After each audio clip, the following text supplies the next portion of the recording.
Welcome to the Terrible Podcast with your hosts from SteelersDepot.com, where you can find all your latest and greatest Steelers news. It's Dave Bryan and Alex Kozora, always lit, talking Steelers. And now, here's Dave and Alex.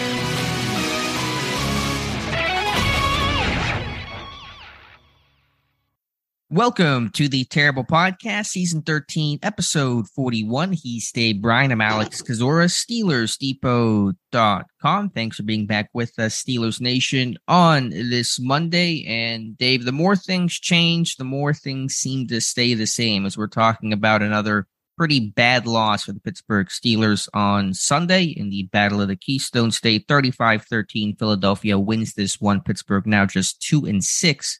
On the season for the first time since 2013. So I know we're going to break this game down every which way, but it really feels like, and I believe Najee Harris made a point similar yesterday, that we just talk about the same stuff over and over and over again, and it really doesn't change, really does not get better.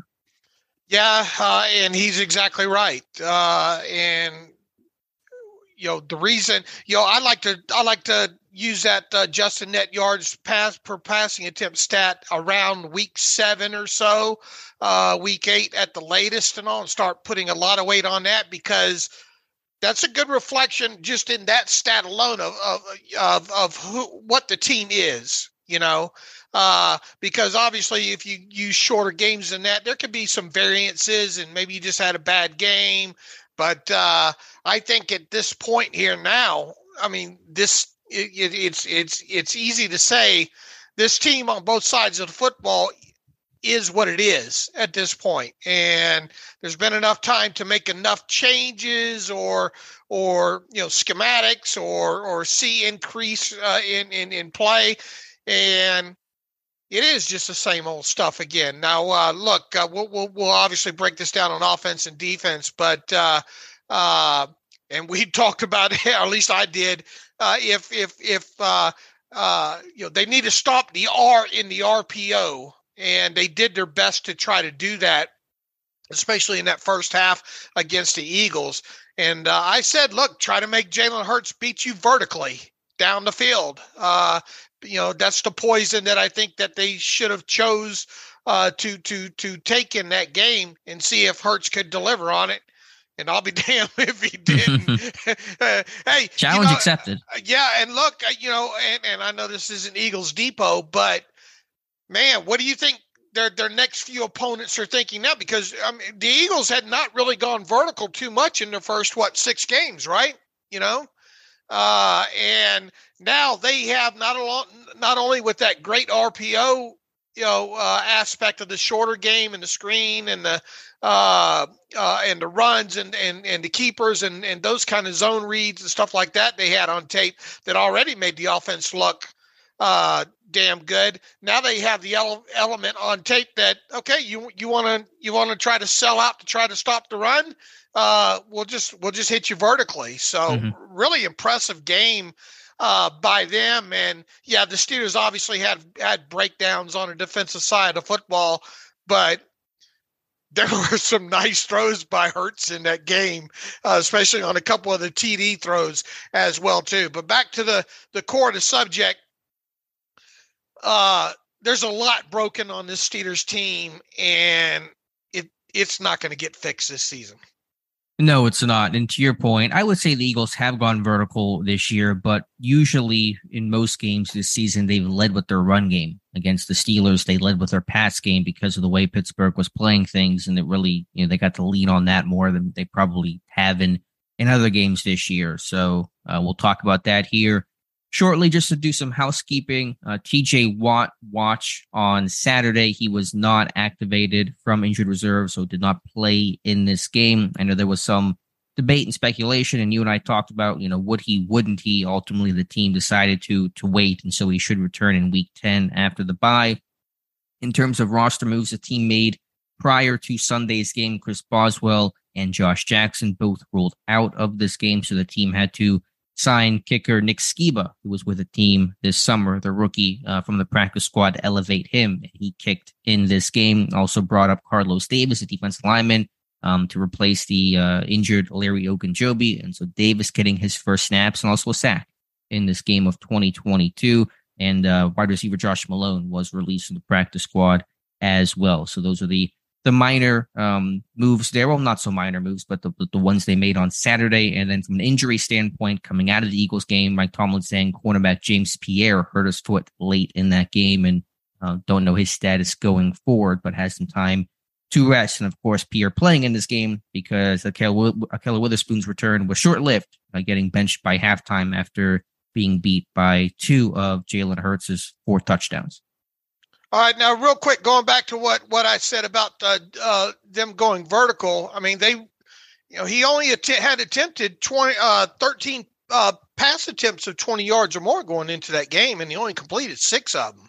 Fair. I mean, I guess what I would say is just A.J. Brown was averaging over 15 yards per catch. They had the highest yards per attempt of any team in football going into this game. Some of that might have been some of their run after stuff, but their yak was out of this world already going into this game. So that's what made it look, that's what helps those averages there. Yeah. See, I mean, he went, and these are all the completions that he had of 20 yards or longer going into this game. He had 1 against the Lions, 1 against the Vikings, 3 against the Commanders in week 3. And since then, he only had 1, and that was against the Cardinals. So that's what I mean by the vertical aspect of throwing the football down the field. And how many 20-yard throws did he have in that game yesterday?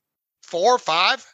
A ton, yeah. I mean, every touchdown to A.J. Brown was 1. So, yeah, again, he hadn't been throwing the ball necessarily a ton either because they had gotten leads and they'd just been running the football a lot. But certainly Pittsburgh's plan, as we talked about, was stop the run and try to contain Hurts. And generally they seem to do that to a decent extent. But Philadelphia's a good team, and as you said, don't want to make this Eagles depot, but it was a treat to watch the Eagles offense in the sense of to watch a really well-run, well-oiled machine that is that Eagles offense in terms of constraint plays, setting plays up, and being able to counterpunch so effectively. And Pittsburgh will try those things, but their counterpunches are like Le'Veon Bell's. They are not that good. You get knocked out. It's like getting one of those, handcrafted toys at Christmas, and then you go over to the neighbor's house and see some of the toys that the manufactured high-tech toys that the kids next door have and all like that. You think this toy ain't really that good that I got here, and we said it in so many words leading up to this game too. And then you come out of watching your own 22 all 22 film, and then you look this past week at what the Eagles were doing. How good does he fit that RPO offense that Hurts? I mean, he really fits it good, and they do so much stuff off of it, and they had nice setup calls in that game even yesterday. One even led up to that. What it was, I guess, was the last touchdown, right? The third on the blown coverage there by because they have you lulled to sleep to expect certain elements of the RPO, and then you think you're going to your eye discipline, and Cam Hayward talked about this after the game. Your eyes want to tell you one thing, and you want to do something because you think you've seen it before, and then you turn around and the guy's wide. Did you hear? Did you even hear on the TV broadcast? I think it was somebody on the Eagles sideline said, "Oh my God!" Really? When who was it? Pascal. And the ball wasn't even. It was kind of the verbal version of Lane Kiffin throwing the clipboard. He was that wide open. But you look at what they do and how they do it, and how structured it is, and the layers of it, and their ability, to build off of what they already have on tape. And then you look at what the Steelers don't do, and I mean, it's night and day, and it would have taken a modern miracle for them to have won that game yesterday. Sure. I think that play you're referencing, the Pascal touchdown, really sums up what makes that Eagles offense so good. And they're doing things that Pittsburgh's offense simply cannot do. They try to do it, but not nearly to the same level of success. You think about the play before, they're running that RPO, that 3-by-1 formation with number 3 on that bubble. And so what the Steelers have to do is Devin Bush's lock on number 3 attacking that bubble route on the pass component of the RPO. And so what do the Eagles do? They just hand the ball off to Miles Sanders. There's one fewer in the box because Bush is being displaced and running out wide. And so Sanders has a decent run on that play. Next play, they fake that screen they've been running all game long. They go vertical to Pascal. I believe that was probably Edmonds that made the mistake there. Can't say for sure, but I believe it was him. And Pascal's wide open for the touchdown. You think about A.J. Brown's third touchdown. They're running the same thing. They're faking the bubble. They're faking the screen. Gets Pittsburgh to bite up. And then you throw over the top to A.J. Brown. So Pittsburgh tried that in this game. The one, I think the first target George Pickens had was them throwing the screens early and then faking that and going deep, and they just can't execute. And so that just sums up, Pittsburgh will try some of those things, but they just don't have the success. They don't have the flow, the identity, the ability to get defenses to bite the way the Eagles do. Right. And plus, even though Kenny Pickett can run, RPO elements and all like that, that little extra stuff that he lacks, in the mobility and the quickness and all that Jalen Hurts has, that's what multiplies that Eagles offense even more, because he can, take off with it and run. And he did a couple of times too. There was one, I think, early in the game there, to the left side that, he read it, and the end of the line defender crashed down, and really the only thing standing by, Arthur Millette was out there in the slot that had to come down to help, I think, make on that tackle there. So I tried to envision, and the all 22 is already out this morning from the game. And I try to envision, can the Steelers,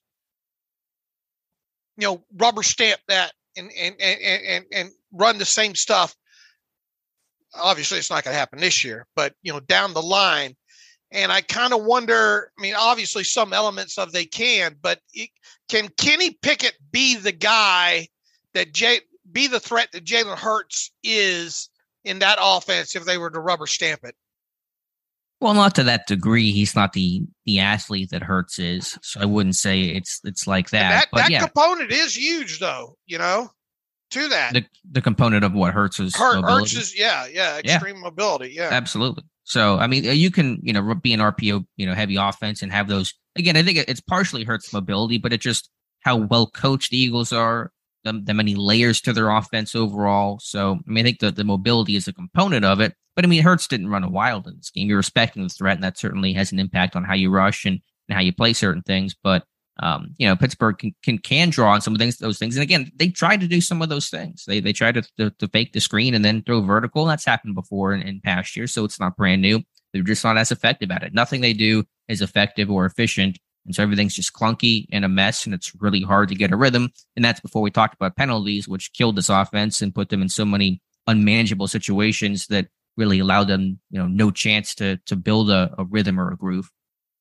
All right, real quick, that Eagles first touchdown, cover one, and Edmonds carrying up, and A.J. Brown kind of lets up at the top of the route. I think A.J. Brown said after the game he didn't think that was coming to him, and when he lets up, Edmonds, who carries him, lets up. I think when that ball was in the air, I thought that was Minka's ball. I thought, oh man, sure. he's got him one there, and Minka kind of played the ball instead of playing the man, if you will. Minka said after the game that he thought his guy, meaning Edmonds, was between, in between the two, and that he thought the better way was kind of fade away from it to play that instead of attacking it, because it gives him a better angle at it and all. And lo and behold, it wasn't as advertised. And A.J. Brown was able to, fight back for the football and did for the touchdown there. So, and once again, I think that was, Hurts trying to push the football down the field there, and probably not the most ideal throw if you think about it, but he got away with him and scored. He gave his guy the ability to make the play there. The second touchdown, look, Witherspoon got ate up in this game. There's no doubt about it. But that was, I don't know how you defend that throw. It's tough. It is. And I think the theme of the day, as Mike Tomlin made mention of after the game, was the Eagles finished their chances and Pittsburgh didn't finish theirs. And Minka, that play, a very un-Minka-like play for him. And if he's struggling, then your defense, your team really has no chance. And again, I mean, A.J. Brown did not think that ball was coming to him. He's slowing up on the route. He thinks it's cover one. He's got a tight split. Jalen Hurts not throwing that football to him, but then he goes up and makes the play. On that second one, really good throw by Hurts for sure. I still feel like Witherspoon could do more in terms of trying to take Brown to the ground, tackle him, try to force the ball out on the way down, punching down through the hands. He kind of went just into the chest, and that generally is not going to knock the ball away from a big, strong guy like A.J. Brown. But the bottom line is you got to finish. And I think Witherspoon, you may be in great positioning, and I get some blowback for this when I comment on players that allow plays like the touchdown that he gave up to Nelson Aguilar against the Patriots earlier this year. Your initial positioning, your ability to stay in phase is good and important, but that's half the battle. You got to finish. If you're a cornerback that never finishes a play, you're never going to succeed, never going to play in the NFL. So this team has to learn how to finish. That third touchdown, again, probably worse positioning, but no finish on that one either. So the finishing component is really what the box score is written about. No one talks about how in phase you were on a play. It's what's the outcome, how do you finish, and what team does that better usually wins games, and that was the Eagles on Sunday. Yeah, well, they have 7 explosive plays in this game, and 4 of them were touchdowns, right? Is that right?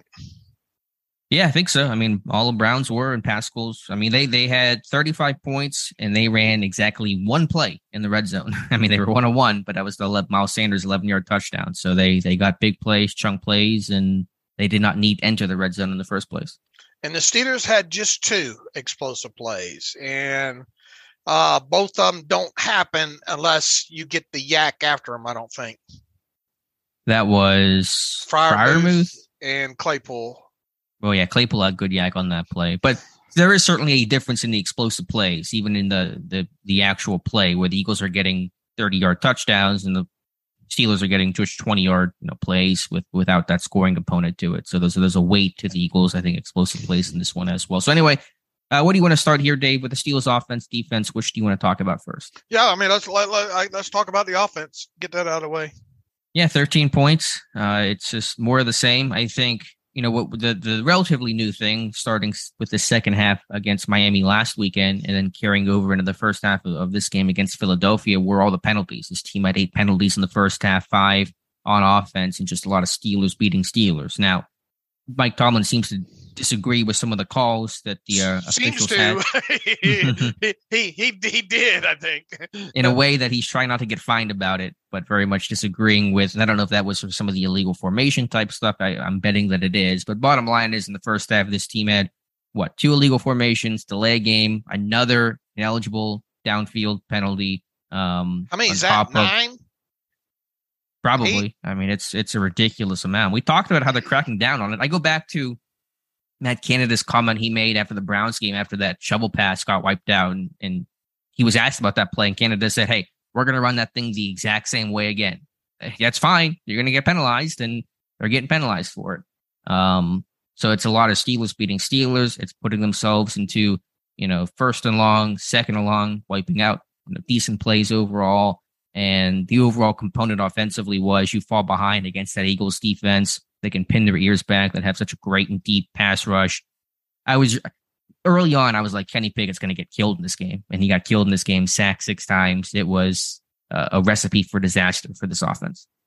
Yeah, it was. And when it was good to hear so many players after the game, and maybe they do this more often and it's just not as publicized,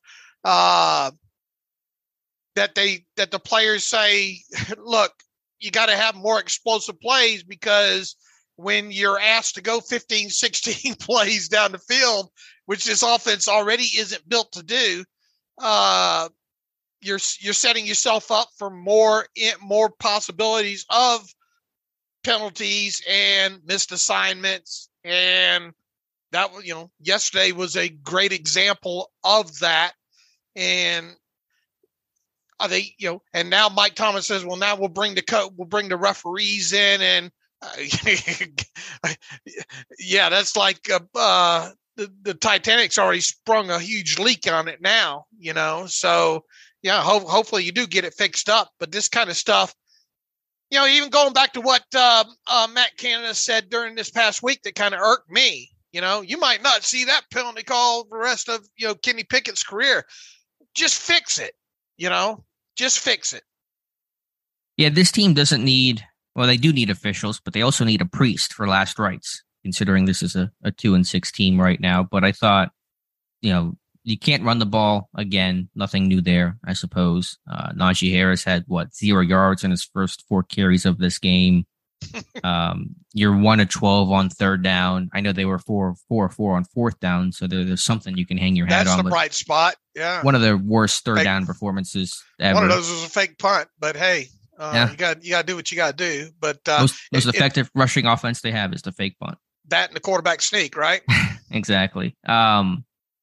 Again, you just can't be penalized the way this team on a good day where they're not beating themselves. They're a bad offense. On a day where you're penalizing yourself and you're wiping up plays and you're in negative situations against, especially this Eagles pass rush, this defense, you have 0 chance. So you're already reducing your very, very slim odds of producing and putting them at 0 when you're penalizing yourself. And it's just stupid stuff like illegal formations and lining up on the ball and delay games. It's not even holding calls where it's more of a technique, middle of the play type stuff. It's just pre-snap stuff that is so easily fixable, so easily avoidable. And we're middle of the season. This is not week 1 type stuff where you're trying to, correct some of the early season rust, so to speak, which still would not be acceptable, but you could understand it a little bit more. So it's just, and then as you said, I mean, it's obvious, but it's good to hear from Kenny Pickett say, hey, we don't study enough as a group, although that is a concerning statement for a quarterback to say, hey, we are essentially not working hard enough to fix things. And that's good to hear. You appreciate the honesty, but it's also a pretty damning assessment of his teammates. He's comfortable enough now where he can say stuff like that now. He's probably thought it for several weeks now. And I commend him for the way and look, he even got a little testy at the end, and I don't mind the way he wasn't rude. He didn't lose his cool or anything like that, but it's getting to him now at this point, and I think he knows now that this is sort of his team at this point of the season. He's the one that's got to carry the bodies to the finish line, if you will, at this point. So. Look, I mean, every week it seems like there's some miscommunications with whoever's running what route, right? Or maybe not getting hot, or an offensive lineman, not getting the call. Now, look, I think there's still an issue probably too, and I'd like to hear Kenny and Mike Tomlin asked about this at some point too. Getting personnel, and I think Kenny even kind of alluded to this, right? Getting personnel on the field, and I mean they took a delay of game call there and even Kenny made a mistake. He didn't even know how much time was on the play clock there. Nobody called timeout there. That play clock just ticking on down and just kind of unconsciously taking a delay of game call, and those kind of things too. Once again, like you said. It's not a technical, man. You can't hold, hand placement here. That is a silly penalty to take, and it can unforced be avoided. Errors. Yep. Yeah, unforced errors that can be avoided, and there were a handful of those in that game. And once again, this offense is bad enough as it is when it needs 1st and 10 or 2nd and 7 or what have you. You throw an extra 5 or 10 yards on top of that, then you're really asking for it. And that's why you're 1 of 12 on third down. And that is essentially their second worst, or tied as their second worst third down game ever. I believe there was a game in the 90s. They went 1 of 15 on third down against, I want to say, the Oilers, but rarely has this team ever been 1 or 12 or worse. And so those things certainly go hand in hand. I know on the box score, the run game actually looks really good in terms of the stats will say they ran the ball 24 times for $144. That's 6 yards per carry, but it certainly did not feel like that one bit. Those are some of the garbage time stuff and the Kenny Pickett scrambles in terms of the more designed run game things to Najee Harris early on when this game was, quote unquote, close and competitive. The run game, nothing there. And we can talk more about Harris's own style and the issues there versus Jaylen Warren. But when this game, I think the stats are pretty misleading in terms of how the run game looked overall. Yeah, look, I mean, Kenny had 37 of it with his feet on scrambles there. They had a couple of draws in there that I think, Najee's one, which is now his longest run of the season of 18. That was one of them. And Warren had at least, I think, didn't Warren have 2 draws in there that were like maybe 10 or more yards in there? Yeah, his long was 19. We're so close to 20, Dave. We're almost there. Almost. Here you are 8 games in and you still don't have you can't pop not even on a quarterback scramble, and as we've said, sir, and I get that most teams, and even I think Mike Tomlin in his talk with Bob Labriola before the game said, globally, 10-yard runs are explosive. And that's not the first time that we've heard that before, but 20 yards changes drives, period. And you see these other running backs and running games across the league be able to pop these things, not obviously not regularly, but obviously a lot regularly than what the Steelers do. Occasionally, so it's not we're not using that as the benchmark they have to get to all the time, but when you have the struggles that the Steelers have already on offense, those are ways that you think that you could scheme. You would at least hope to have a few of those now at this point here. And right, when you're an inefficient offense, you need big plays. This team does not have big plays. And look, I mean, I didn't even look at winners and losers. I would imagine Jaylen Warren was on that list of winners. He was. It was a grade on the curve type winners list. There weren't a whole lot of obvious ones. I know some of Warren's stats came late in the game, but to talk about the running back position, we can argue, and people will probably get in hate mail for this, about who's more talented, Najee Harris, Jaylen Warren. I still think there's a case to be made for Najee, but in terms of the running style and what fits best for this offense, I've tried to be patient and give Harris credit and credence to waiting this thing out. But Jaylen Warren just simply is the better fit for the offense. He hits. And when you have an offensive line that isn't particularly great run blocking, aren't opening up, big lanes for the running back to run through, you need guys who get downhill, put their head forward, get what they can, and get a little bit of yards after contact. And Jaylen Warren, stylistically, is a better fit right now. He is. And now, does that, just because we think they need to find a way at this point to at least get him involved in games a little bit heavier than what he's been involved in. Are they going to flat out make him the starter and make him the predominant snap getter? No. But what does he not do well? Right now, not a lot. Right now, you're just trying to see the overall body of work with him in a bigger role and how that looks instead of maybe some more situational type stuff, some late game type stuff. Again, he's been the third down back for this team for weeks now. So I think he's had, pretty clearly defined role in that sense. It's just with Harris. I mean, I understand he's a pretty unique athlete in the sense of he can make some guys miss, the hurdling ability and stuff like that. And I thought Ross Tucker made some really good points before this game about Harris needing to play to his size and to his frame. He's such a big guy, a powerful guy, doesn't always have that downhill mentality the way that you see from Jaylen Warren. And certainly nowhere was that more obvious than on that 3rd and 2 play. Harris catches the ball in the flat. Looks like he's got a really good chance to pick up the first down. And it's just dancing, just left and right, and ends up going nowhere, forces the 4th down conversion, which Harris did convert. He was open on that play. But I know I was screaming. I saw your tweet that you were screaming at your TV. I can guarantee you every Steelers fan in America and abroad was screaming at their TV saying, just get downhill, Najee. He did not do it.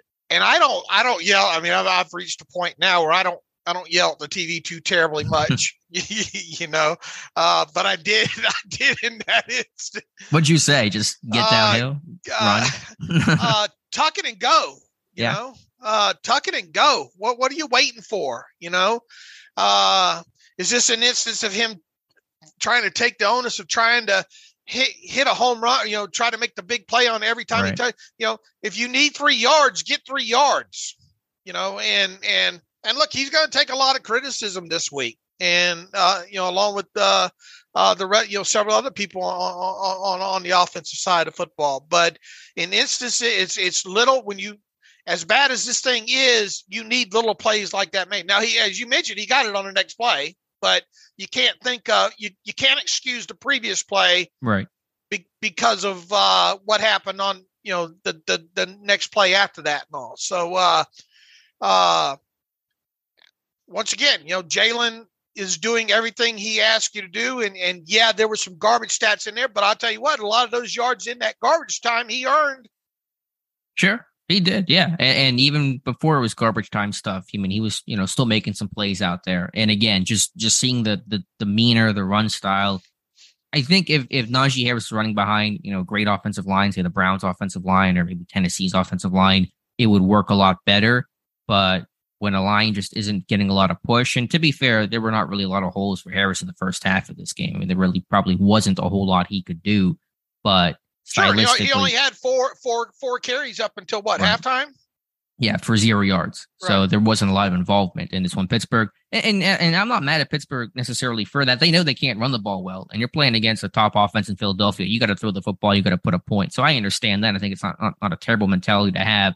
But again, just to the broader point of this team needs a guy that gets downhill, gets 4 yards a pop, and pushes some guys forward. And Warren right now is better suited for that role.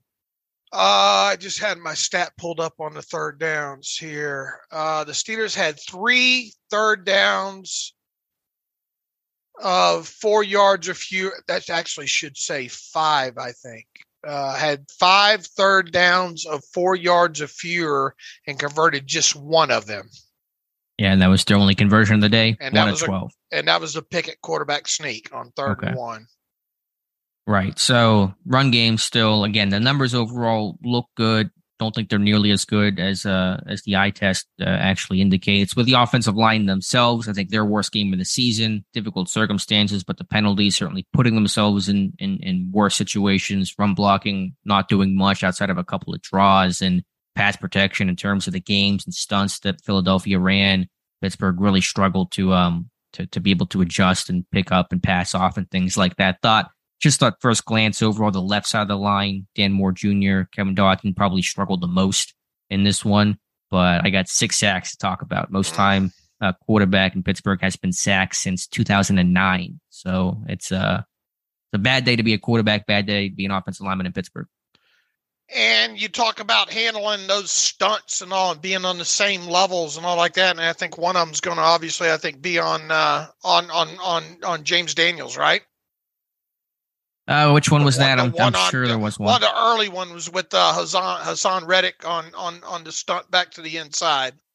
Okay, I know on the first one of the game, Reddick looped inside, and I don't know if that's on Daniels or not. He's on the other side, but I'll have to go back and check. But yeah, I thought against Miami, Pittsburgh was struggling against some of the stunts and twists, and I think Philadelphia saw some of that stuff with their really talented defensive line and said, let's try to mess these guys. And again, whenever you're in third and long situations, that invites the pressure. And so I said that, first quarter would be a long day when you backed up, when you're playing from behind against the Eagles pass rush. And it was a very long day for the Steelers offense. And when you get past the, I don't know, what was it?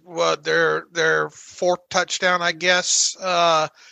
And that changes the dynamics of what you can do offensively, being behind that and at that point too. And you end up, Mike Tomlin said in so many words, you become kind of a sitting duck, and your predictability becomes a lot more predictable at that point there. There were a few good things in this game offensively, but not enough that it was had the ability to flip the game. And kudos to them on the 4th down call for the touchdown. I mean, Tony Romo called what he thought was going to happen, and he was 92% right, and props to them for adding that little wrinkle onto it, right, with Claypool throwing the football. But it's such a results driven decision and play call at that point. What if that doesn't work? Sure. You know, the bloody murder the day before Halloween that's being but I mean I think you do have to, as objectively as you can, you have to look at that fourth down call, which they wouldn't even done it had delay game, the non-football like move. what did the referee say on that? A football non-like football or something like that. Right. But I'll give them credit. At least they changed that aspect of it up, because I mean that's even going back to the Eagles game 2 years ago, right, where they used Claypool a couple times in that same capacity there. So they kind of used, even though Sirianni I don't think was there at that point, but I mean they kind of used their own tape against them, so at least on one play, and they got the benefit for it. But I mean, here we are hanging our hat on a 4th and 1 trick play from the 1 touchdown as a, that was one of the key positives of the game offensively. Yeah, I mean, Pittsburgh's good for about one drive a game. They were a good one drive a game type offense, and that was their one. And even that one was bumpy because there were 3 penalties offensively in that drive. As you mentioned, the delay game penalty on Philadelphia that, convinced Pittsburgh to go for it on 4th down anyway. So that play basically shouldn't have happened there. But yeah, it was a good call, partially because it worked. Like you mentioned, that's definitely a component to how the NFL works and how these things get judged. But I have to give credit to the call. And I know Canada's not a big kind of trick gadget play type of dude, but he knows his team needs to do something, and that was creative and fun. And the first Steelers receiver to throw a touchdown pass since AB in 2014, and Derek Watt's first career NFL touchdown pass is only second of his career, college or pros. And so, I mean, that when they first ran it, I thought, oh God, they're running a jet here. It's not going to work. This is terrible. But because everybody saw it coming, right? Yeah, yeah. So they fooled me and they fooled the Eagles. So that was a good call overall. The other red zone kind of passing attempts when they were down in that area, just none of them was even close. When was that? Was that when was your other trip? When did that occur in the game? Or down that way. How many times did they get down inside the 20? Actually, I don't have the official number on that. Hold on a minute here. Obviously the ones that ended up in the field goals. Yeah, I know Skiba had a short field goal, so they had at least one other, maybe a third trip. I'm not quite sure on the. They were 1 of 3. 1 of 3. Okay. Yeah, I'll have to go back and check that other stuff, but that was later in the game where it's just harder to push the ball.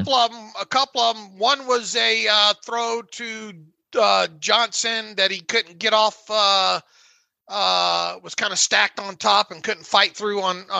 Tony Romo was saying, "Well, get outside and go." Well, he couldn't even. That was, and the ball was already let loose into the back of the end zone. I think another one was kind of similar to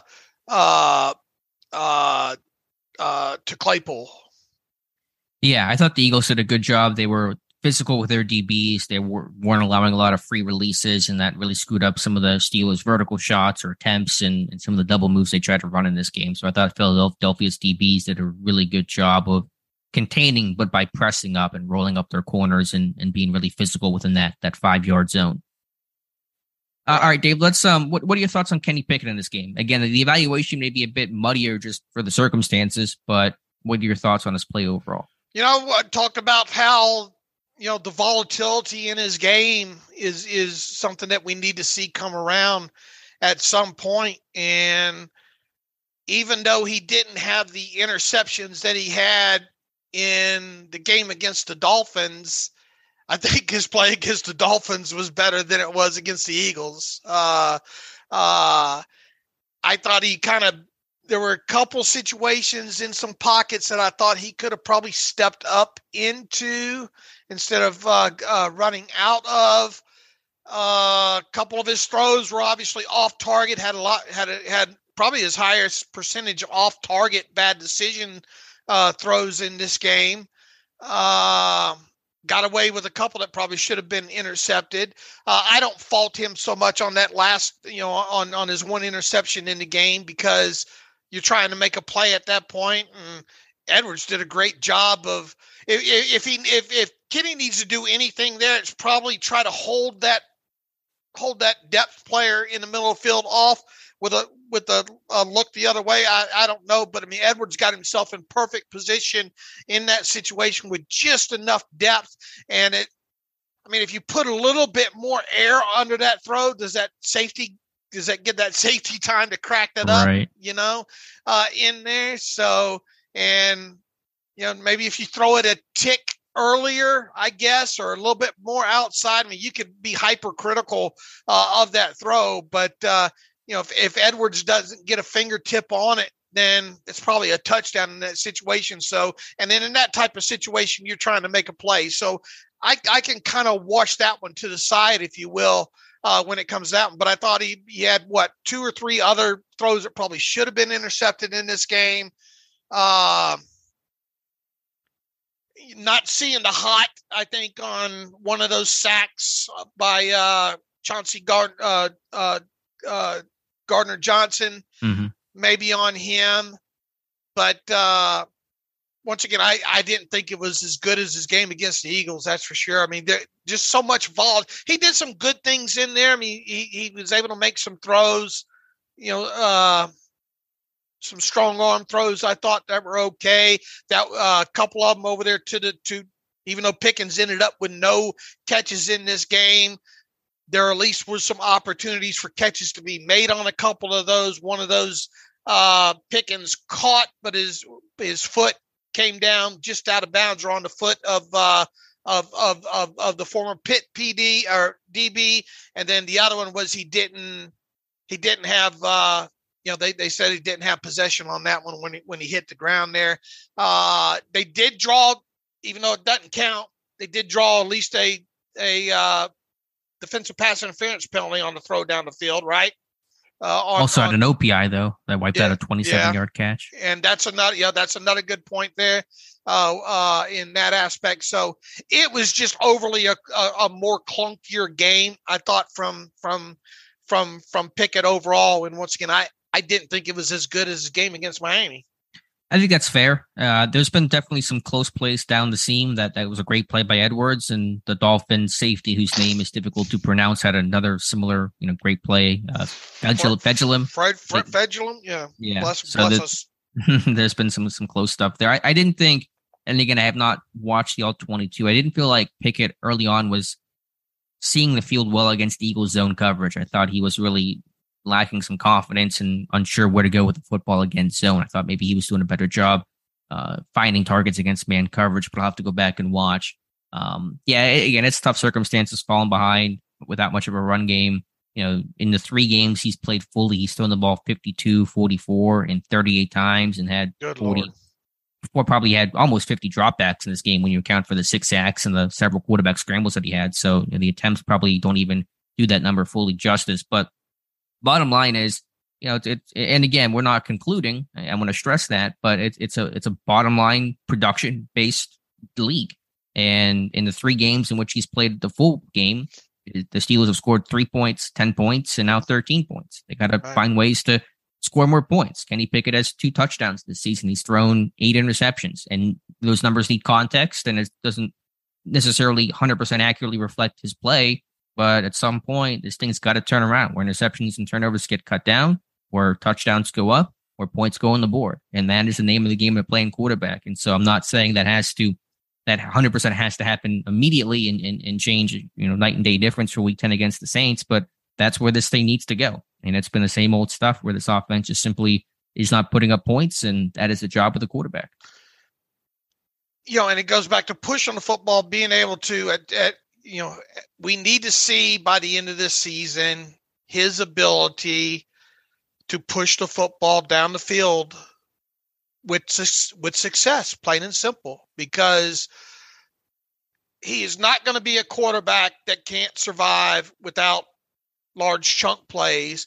And he's, I thought back yesterday, and man, you go from watching that game to watching the Bills play, and some of these more elite quarterbacks or the top tier quarterbacks in the league, Josh Allen, how many plays a game does Josh Allen make out of structure?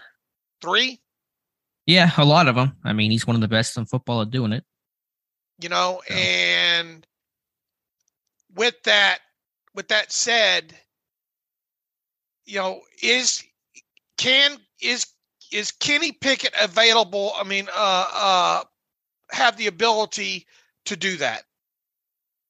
To make those kind of plays out of structure on a regular basis. I think he's mobile and he can make plays out of structure, not at a Josh Allen level. No one can do that outside of, I guess, him and Patrick Mahomes. But well, what I'm getting at, if he's not going to be at that kind of level, then he's got to find a way to be able to hit those explosive plays down the field. Sure. And I mean, he has the mobility where he can extend plays and still make those, deep ball throws on scramble drills and things like that. It's just not going to be the Josh Allen where he's running 3 people over or, hurling guys or doing some of the insane stuff that Josh Allen does. Right. I mean, and that's what I've kind of said about him that I want to see is I want to see him be able to hit those strikes down the field. Sure. And while I know, some of the picking stuff was a little bit. He'll be able to start. You would think being able to read these defenses better. I mean, how many games has he played full when you take out the 2 halves and stuff like that? I mean, we're still early on in this process, but you kind of wouldn't have in the game against, and it did get out of hand in the second half. You kind of didn't want to see kind of the regression aspect of it. At least yesterday, if you could have seen what you saw maybe against Miami without the interceptions kind of thing, maybe we'd be talking, they still weren't going to win that game. Mm-hmm. Right. But there's plain and simple, there's still a lot of stuff we have to learn about Kenny Pickett, what he can do and can't do. Right. It's the roller coaster. It's the up and down. I would love it to be just straight linear up and up and up. And that's just not the way that, the football gets played. It's going to be ups and downs. And right now it's been a lot of downs. But again, I understand the circumstances are far from ideal for Kenny Pickett. But, eventually you got to put points on the board. And that's what this team has to work towards. And what they'll try to do in week 10, I thought Bill Cowher had some interesting points after the game talking about basically saying Pittsburgh is using him incorrectly, hurting him by asking him to throw the ball so much and not having a run game and being in shotgun too much, coming from that old school mentality, the way that he used Ben in 04, where he was managing the offense, a bit piece, not the lead role, not the main character. But you can't run the ball, though. Right. No, I understand. I was going to say, I mean, it sounds good. That's ideally what you want. But ideals are the last thing Pittsburgh's offense is getting right now. I mean, will Kenny Pickett be a better quarterback or would he be at this point of this season right now if they had a running game if that was their kind of identity? And obviously bring in the aspect of play action, and then a player down in the box, and then setting up more of those one-on-ones on the outside versus press to give you the opportunity to win those kind of plays. Yeah, but I mean they don't have a running game though that they can lean. They come right out of the chute every game though and try to run the football. They just can't. And then all of a sudden your first possession of the game, you're what, 2nd and 9, 3rd and 10, because of 2 horribly failed runs, and then it just kind of snowballs from there. And that you tried Wildcat, and boy, how brave was it to put to have Najee Wildcat in the end zone? Backed up. Yeah, on that play to Johnson. Yeah. Yeah, I mean they're trying some different things. They're no, not that one in their own end. That one time, didn't they? Yeah, when they were backed up, I believe so. Yeah. I mean, how brave is that? Because it's not like that. What I'm meaning is you don't practice that, and if they are practicing a lot, shame on them because they should be practicing on other elements of the offense there. But I'm sure they're practicing that Wildcat stuff. Some, I mean, if you're gonna run it in a game, you got to practice it. But I'm just surprised to see it down there, backed up in your own end zone like that.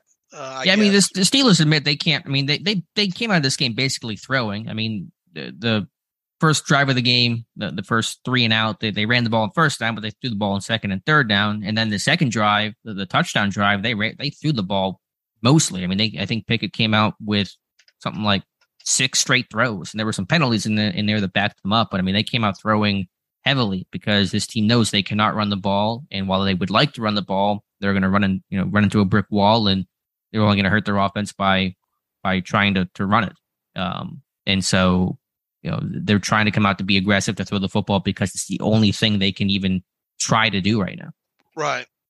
I mean, it's broken bad. I mean, they, still a lot of individually based routes and all, and it's not going to get fixed this year. And they are, and let me actually double check the stats here with the afternoon games coming in, but I know after the game, they were officially the 32nd ranked scoring offense. They came into the game 31st. Denver had passed them up by a point. And yes, Pittsburgh officially the 32nd ranked offense at 15 points per game. That is right behind Denver at 15.1. So as you mentioned yesterday evening, Dave, we were on Canada watch. We don't know if a change will get made. If one was to get made, we would think it would be happening very, very soon. Even on the bye week, going to do that pretty quickly. So we'll see if the Steelers make any sort of change. It's 11:00 a.m. Eastern time. Am I right? And if you're going to do something, aren't you going to do it before the players come in the building today, or would you do it after the players are in the building today? I think you do it as soon as possible before they come in. I mean, it's fair to the players, fair to the coaches, fair to Canada. And sorry if you're hearing noises in the background. I'm getting Facebook alerts. But yeah, I think you do it immediately. So if we don't hear it soon, then I imagine in terms of an official, change would not get made. Could they reassign roles and do more stuff behind the scenes potentially? But in terms of a firing, if that's going to happen, it's going to happen very soon. Right. And well, I mean, if it doesn't happen by today, this is the prime time to do it right now because the players are in there. There's no practice today, but the players, I guess, would be in there today for some limited amount of time. They would practice on Tuesday and Wednesday, and then they would be off, obviously the rest of the week. And that also gives the coaching staff time to, maybe start tweaking a few things here and there. So, what's your sense on there's nothing that tells you he's going to fire him, right?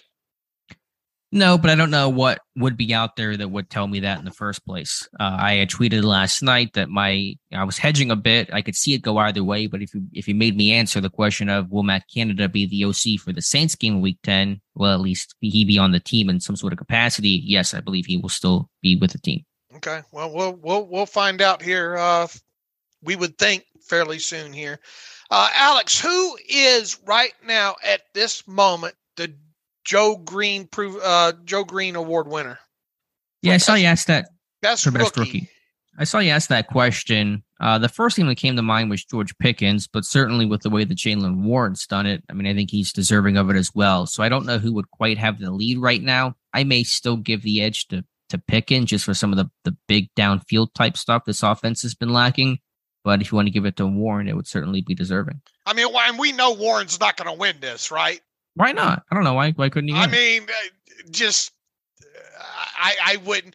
I think he could be in the – I don't see how you don't mention his name in this. As far as reality, though, goes, I just don't think he'll win it.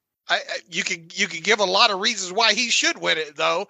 And some people are saying you're crazy to in me asking that on Twitter, saying you're crazy to even put Warren in there, that it's either Pickens or Pickett. I don't think you can have the conversation without at least considering Jaylen Warren. Yeah, I don't know why he couldn't win it, why he wouldn't at least be in that conversation. I know he's an undrafted guy, but Patrick Bailey won the award way back in, I guess that was 2008, I want to say. So, yeah, I mean, we'll see how the rest of the season goes. I don't who the heck knows, but, Warren's made plays and earned his keep and certainly earned that spot. So he should be in the conversation. Mm-hmm. I think I would probably lean Pickens right now, but again, we got a whole half of the season to play. I mean, he has what are you hanging your hat on that you would, is it unequivocally Pickens in your mind? I wouldn't say that, but I would consider him the favorite right now. I mean, I think it's one of the two. I think it's Pickens or Warren. Yeah. All right, flipping over to the Steelers defense in this one, that we touched on some of it early in this podcast. Again, the idea was to try to stop the run. Going through some of my charting, Pittsburgh pretty blitz heavy in this game, sending numbers to contain Hurts, probably some run blitzes in there as well. And Philadelphia, well-run offense, well-coached team, counted over the top. A.J. Brown himself outscoring the Pittsburgh Steelers. Yeah, he did. And they should be very proud that they had that element of a more vertical game on tape, as I said at the top of the show there. And they kind of lulled the Steelers asleep on several plays in that game as well, too. And they did a good job of showing one thing, and then next time they get back to it, kind of changing it up, and it always seemed like, and they didn't run the ball a ton overall in this game. But when they did, it seemed like they was getting 5 yards a pop. And that's the same thing that you saw on tape ahead of this game, was them constantly being able to get in more manageable situations where it keeps you guessing on the second down.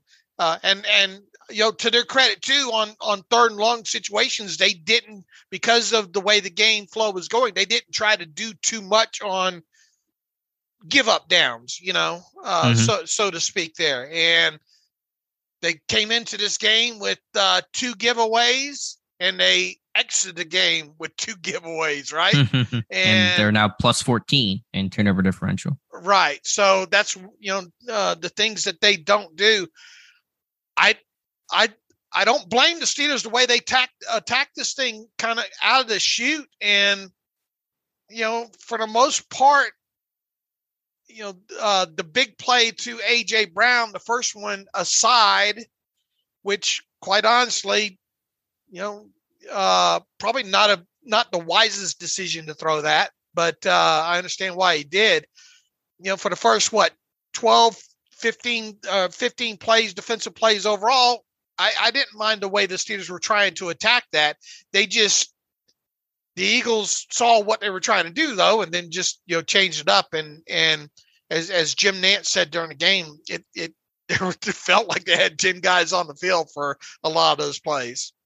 Well, that's what we discussed. We talked about the Eagles' insanely good second quarters, and it was hard to necessarily know why that was. They had 112 points in the second quarter. The broadcast made a big to-do out of that, because they really felt like the Eagles understand what you're doing early to kind of test out how you're playing things, and they adjust well. And while Philadelphia actually had their second lowest second quarter output of the season, they still had 14 points and really, created a lot of separation. It was tied at 7. End of the first quarter, it's 21-10 going into halftime. And so that was the X factor of this game, was to stay competitive in the second quarter, and Pittsburgh really did not. And I think the Eagles had probably 2 drops in that game as well, too. One by A.J. Brown,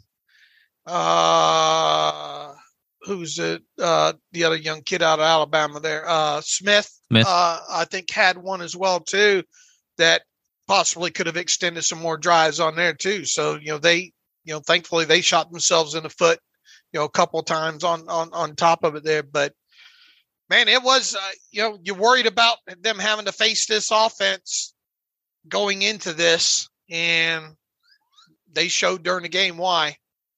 I just thought overall, just watching it live, I'll have to go back through the tape.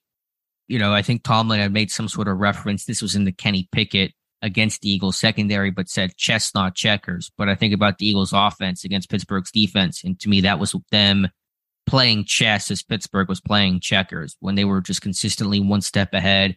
They were a quarterback sneak team. They did run at least one in this game, which when Travis Adams was offsides on. How are you offsides? You're over the ball, my man. Like, how you called offsides on a quarterback sneak like that? But there were other occasions where Pittsburgh was anticipating very much playing the quarterback sneak, and the Eagles were countering. They had a 3rd and 1 toss play, I believe, on that first drive.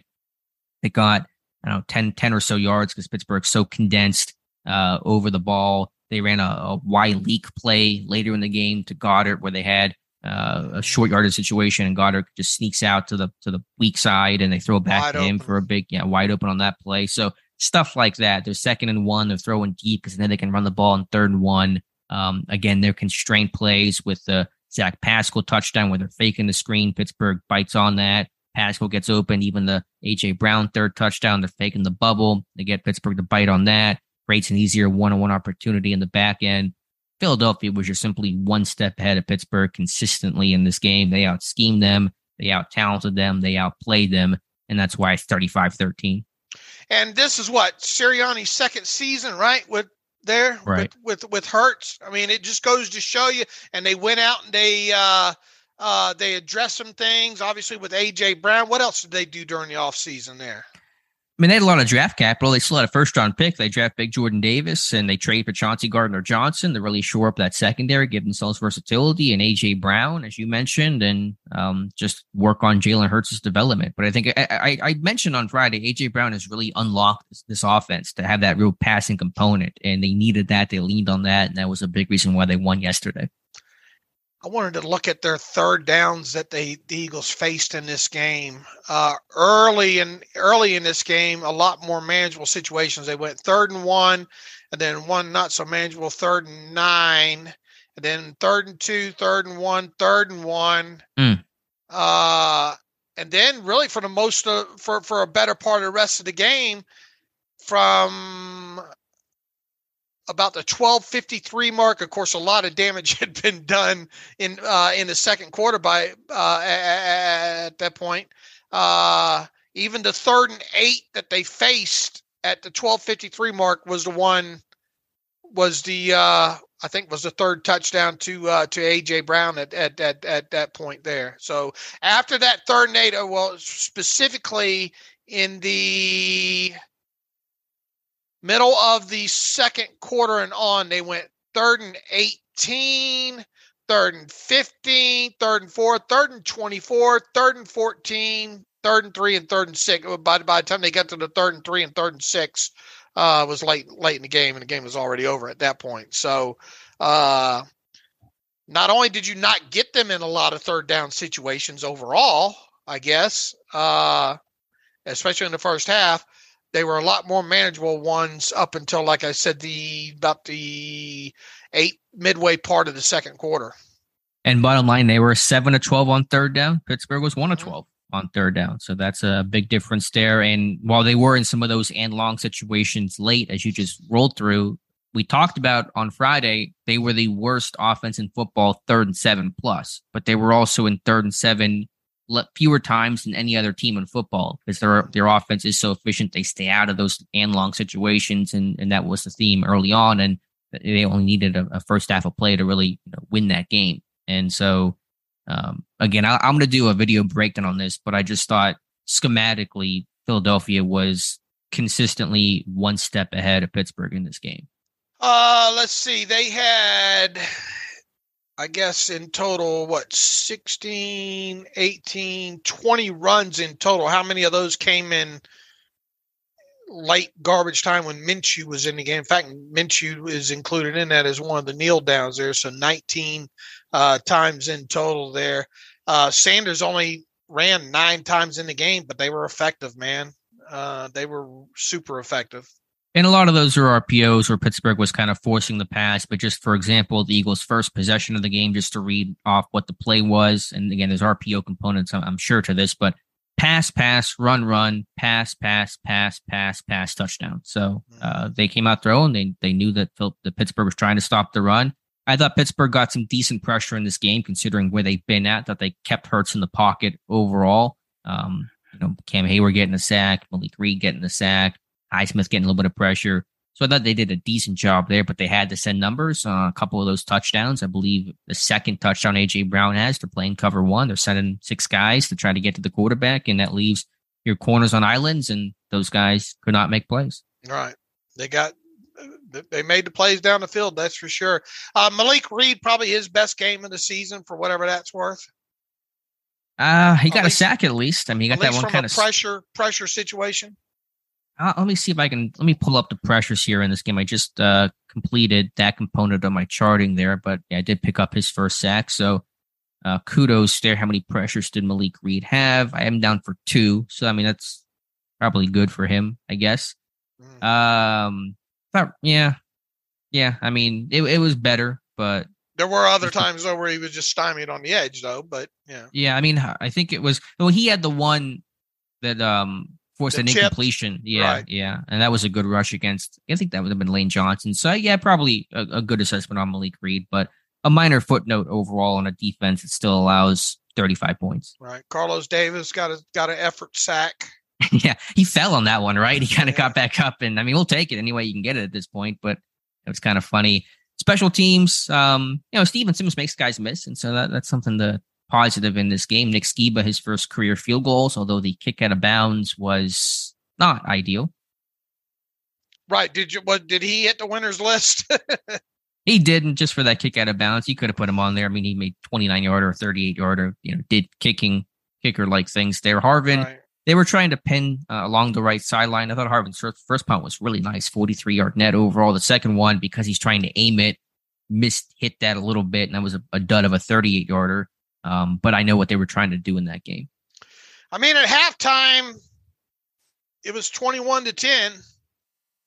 So it never felt like a close game, though. I mean, but it didn't. Even when it was, I think, technically a 2-possession game, start of the fourth quarter, Pittsburgh's driving. It always felt like Pittsburgh was down by 30 in this game. What'd you think about Tomlin's comments at halftime?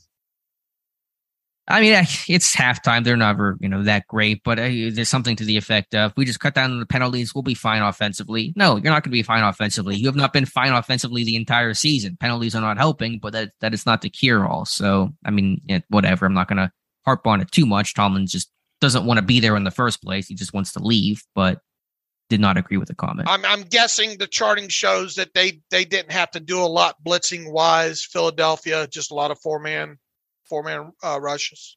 That's my guess. We'll have to see what Tom has. That's their personality. They were 21st or something in blitz rate, and their front four were running a lot of games and stuff. I mean, they had the Gardner Johnson that sack, so I know they blitzed a little bit. But right.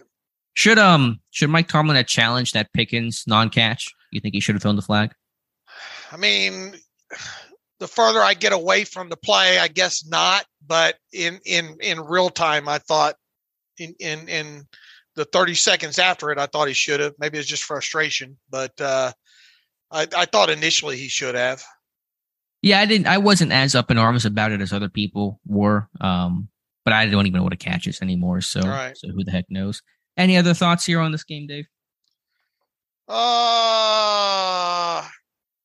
Yeah, I think it'll be interesting to see how many they're going to have to find a way to get Pickens more involved in the passing game inside the numbers, plain and simple.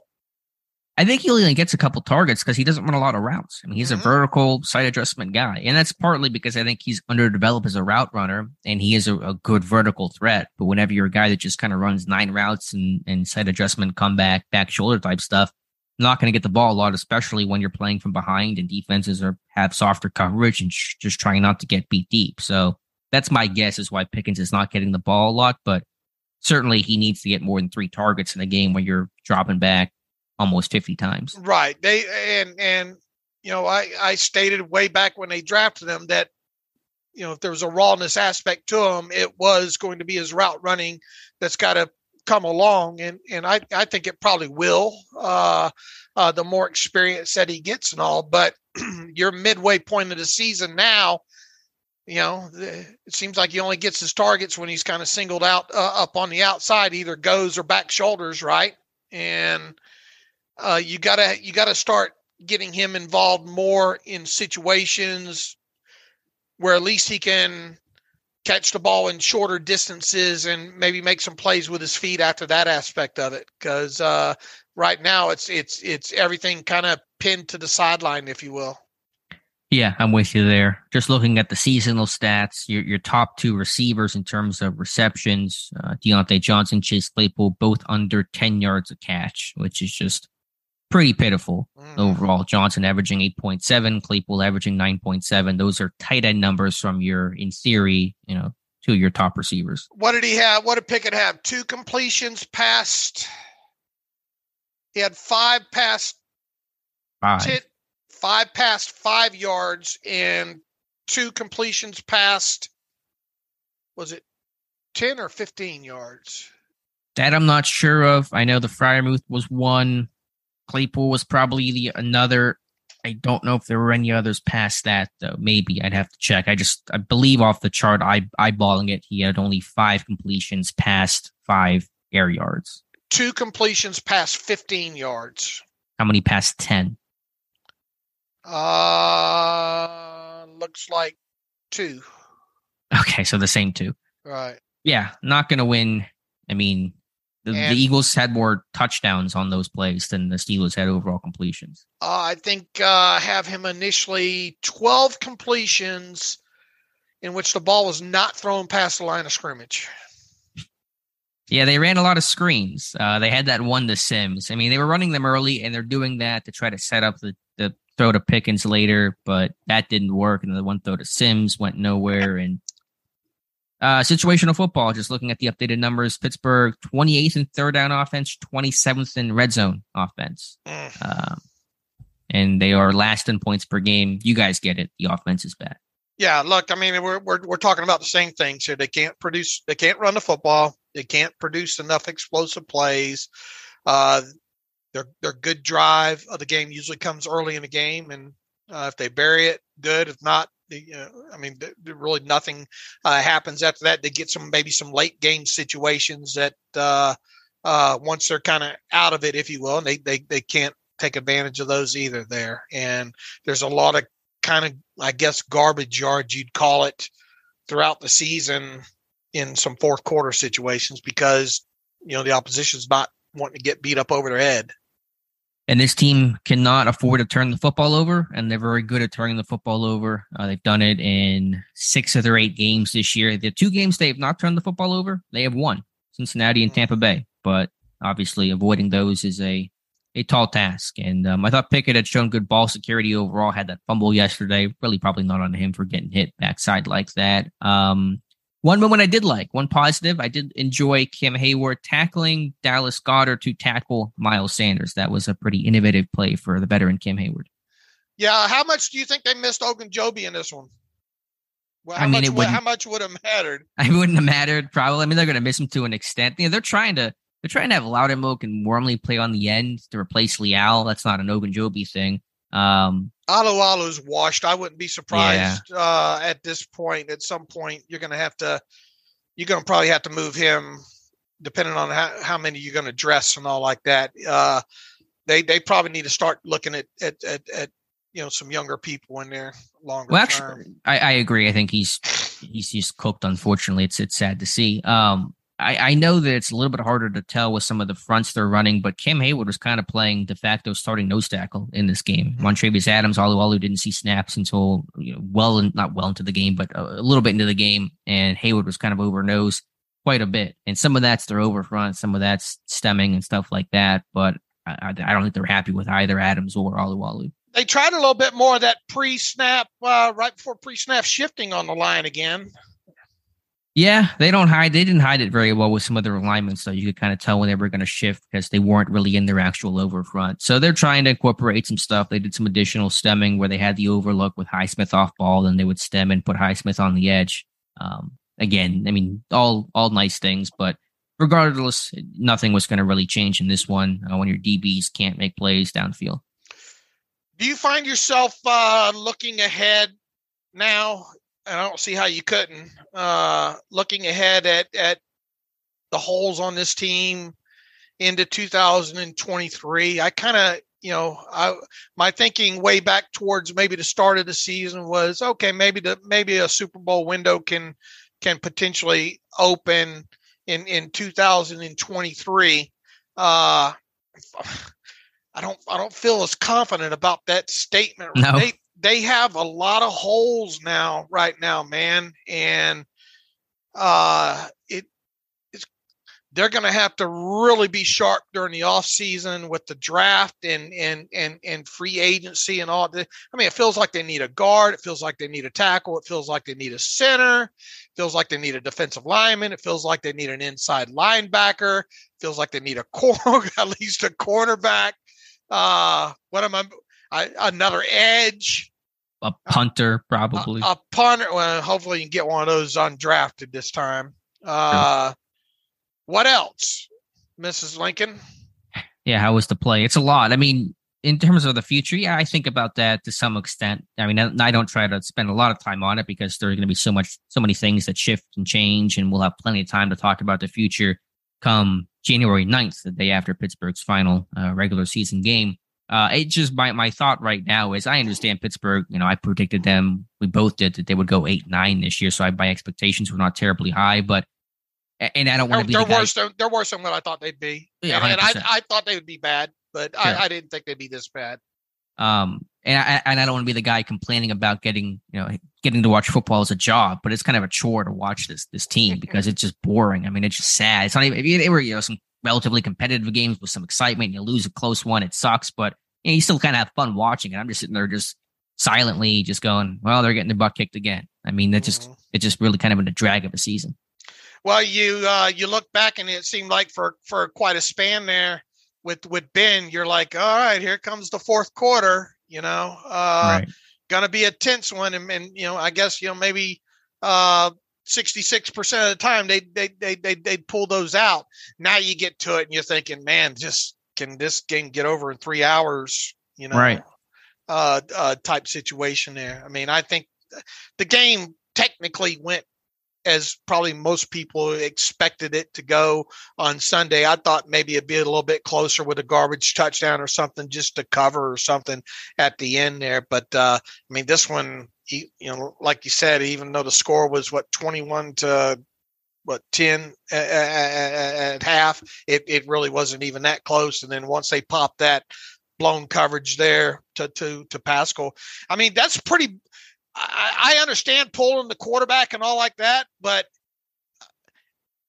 were you a bit surprised that Gardner Minshew got in the game as quickly as he did? It's become a theme this year. We've seen a lot of backup quarterbacks. In other words, it was almost like it's probably a little early here for that, but they can't move the ball on the other side. We ain't got nothing to worry about here. You know what I'm saying? When did Minshew come in? It was early fourth quarter, right? I thought so, wasn't it? And that's what kind of got me. It's like, okay, I mean, I get it, but in the same breath, I did kind of think to myself, is that a little bit early?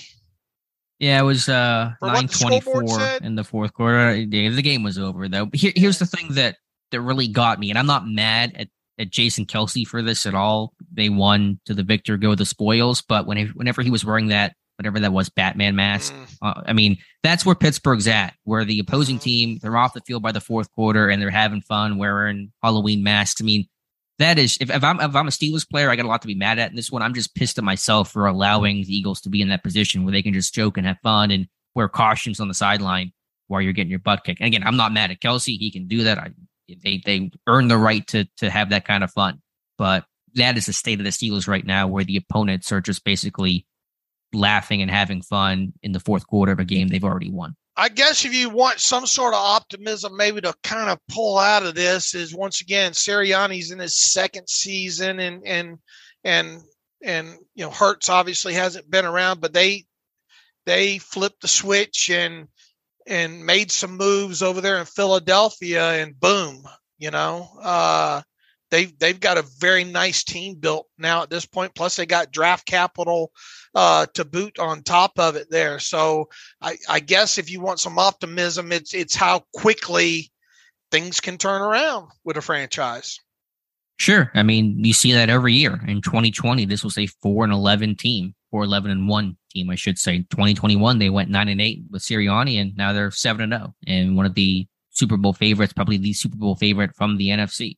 So, I mean, things can turn around quickly. You want to acknowledge that, but with Pittsburgh, you wonder, will that turnaround happen quicker because they're generally a slower moving organization? Although I will say this offseason, this will be the first chance really for Omar Khan and Andy Weidel to construct the roster in their vision. They were hired in late May, post-draft, post the main waves of free agency. They've not really gotten to change the roster the way they see fit. And I imagine there'll be lots of changes happening this offseason.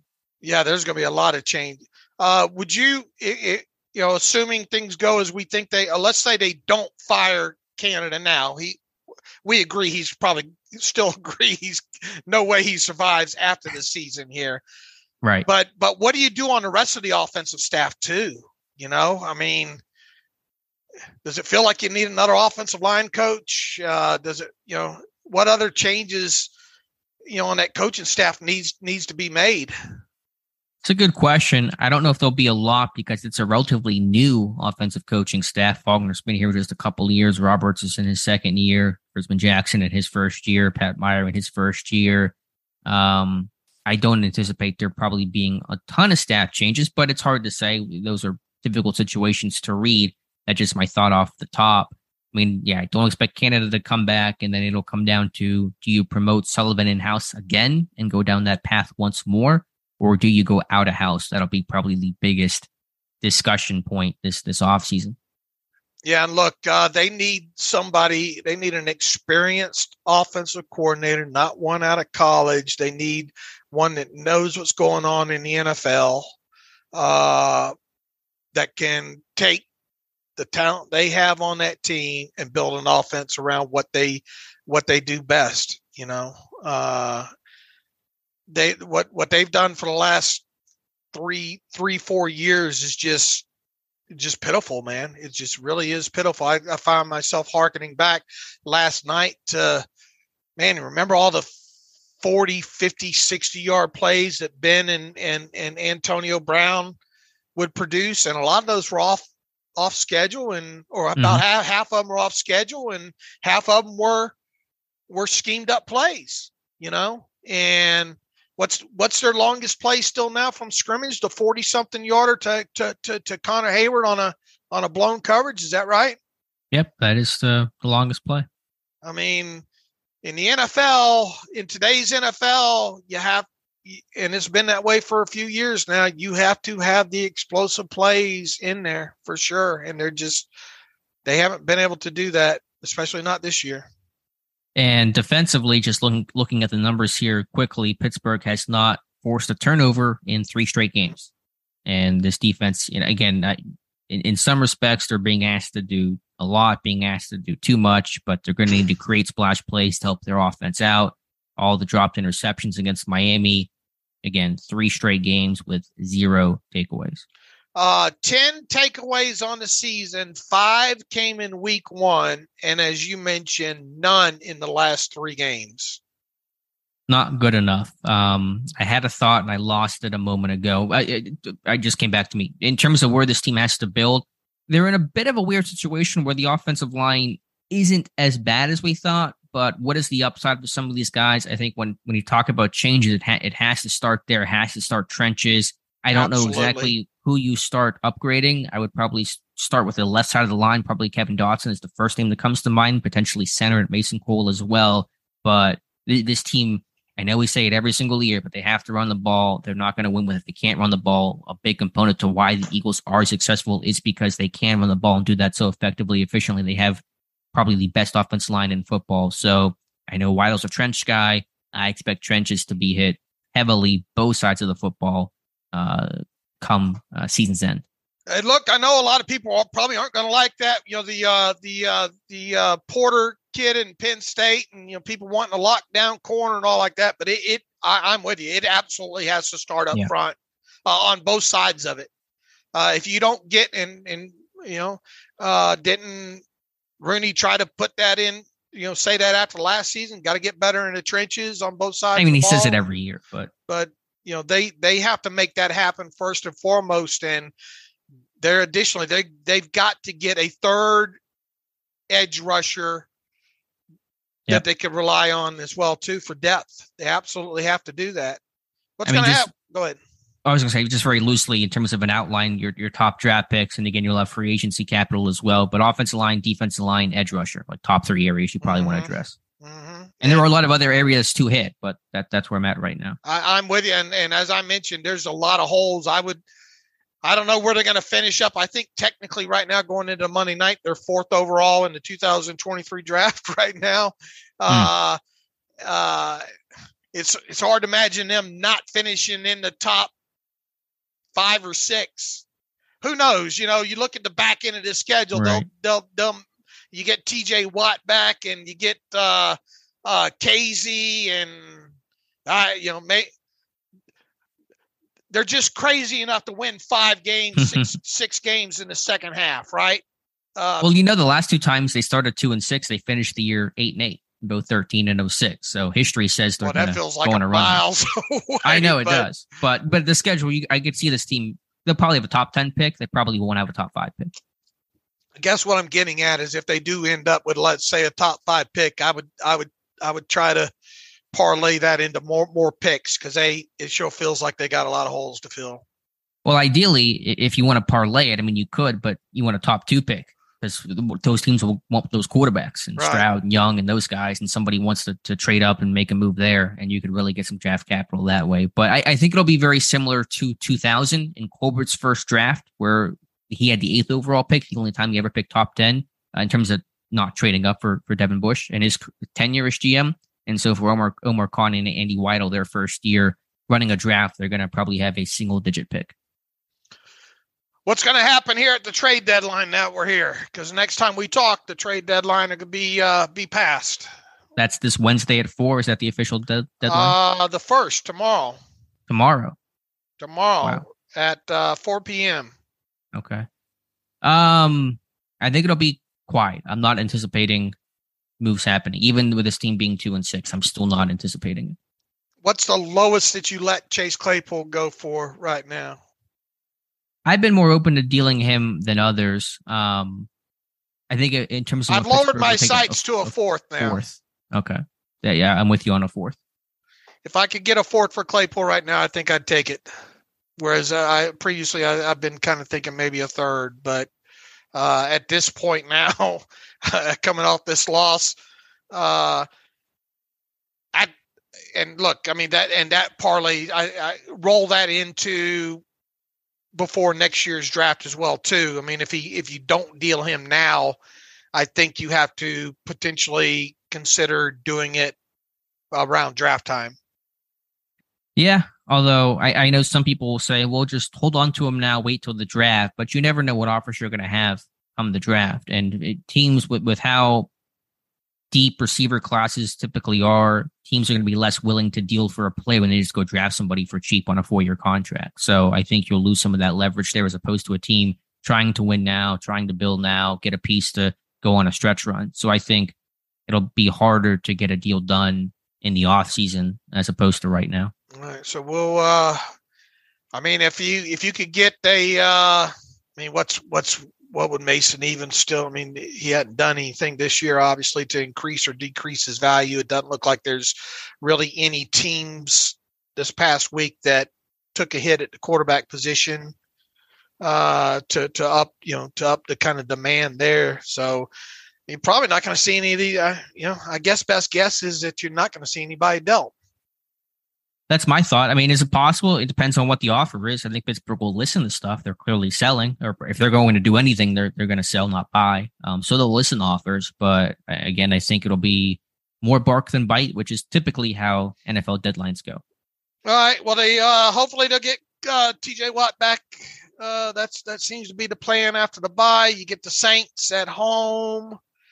You get time to hammer this stuff out during the bye week. And what'd you think about who knew the Carolina Panthers Atlanta Falcons game would be the game of the week? Yeah, maybe that Carolina game isn't the gimme. Not that there's any gimmies, but that'll be a tougher challenge with Baker out.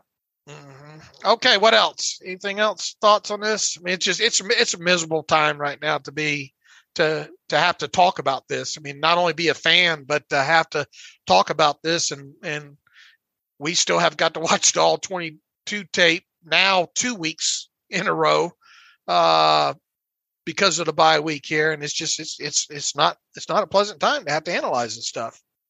Right. This one hurts. All losses hurt, but this one hurts because you're 2-6. Your season is essentially over, and only one team since the NFL moved to a 16-plus game schedule has ever made the playoffs starting a year 2-6. That was Washington in 2020, and they won the NFC East at 7-9. That's how they punched their playoff ticket. That will not happen this year in the AFC North. And so you're on a bye week. You're chewing on it. You're facing the end of your season. If you're playing a game, at least you kind of get distracted by the fact you have an upcoming opponent. Now you're just kind of sitting and wallowing in that. Yeah, exactly. We're on the same page there. So again, yeah, it sucks to talk about how miserable this team is. I don't want to come on here, and it probably sucks to listen to. I don't want to listen to the team being bad, but there's really no other way to describe it. And if they're bad, we're going to talk about how bad they are. Right. And the prospects right now too of once again, if you go ahead and change the coordinator right now, how much better would it even get? I don't like that though. That's such a fatalist mentality. No, I still would not be shocked if they didn't make change. I just don't. Sure. I don't feel like I have much to look for past that, other than the aspect of, seeing if they can work together with Mike Sullivan. But it feels like you're setting him up to not have success either. I mean, legitimately, how much can you change offensively outside of maybe the coaching and the film room aspect of it? It's not like you're going to magically get more practice time, in that. And are you going to go in and say, okay, let's add a bunch of these bunches and switch routes and a lot more, what elements are not being used that all of a sudden are going to be put in and start being used at this point of the season? Well, I think there's a couple things. I mean, we both agree in terms of them dressing up the same concepts to look differently. The Steelers team does not do that. And so everything just looks the same. Everything looks so static. And that's something that can easily be done by a change in coordinator. The actual in-game game flow and play calling has been miserable in terms of running some of the same stuff over and over and over again. I think all those things can be changed without changing any verbiage, without even adding necessarily new plays. And to me, it comes down to, does Canada deserve to be the OC of this team? Has he done the job that deserves to continue to coach and see this team through? That is the first question you have to ask. And I think the answer to that is no. And that's not all of the offensive issues are on him. Some of them are, some of them aren't. But to me, he has not done anything in his year and a half as OC to show that he is worthy to continue trying to turn this team around. I just don't think there's enough there to get excited about if they did change coordinators. I get that. And again, I understand a change talent, schematic, I know, execution. But I think it's starting by asking the wrong question. It's instead of asking who do we turn to, you start with who is the man running the show, and should he continue to run the show or not? And I don't know is there any way to justify the job that Canada has done or to excuse the job that Canada has done? No, but once again, it's not all him. Let's be clear about that. I know, but I'm not asking. I'm not asking that. I'm just saying, based on his evaluation. And I kind of wonder how much they respect him at this point anyway.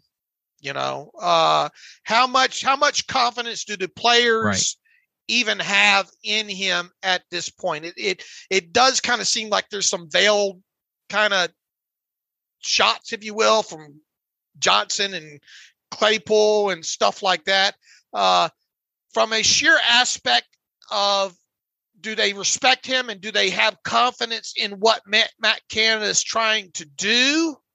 Probably not. And if that's the case, then that's more than enough reason.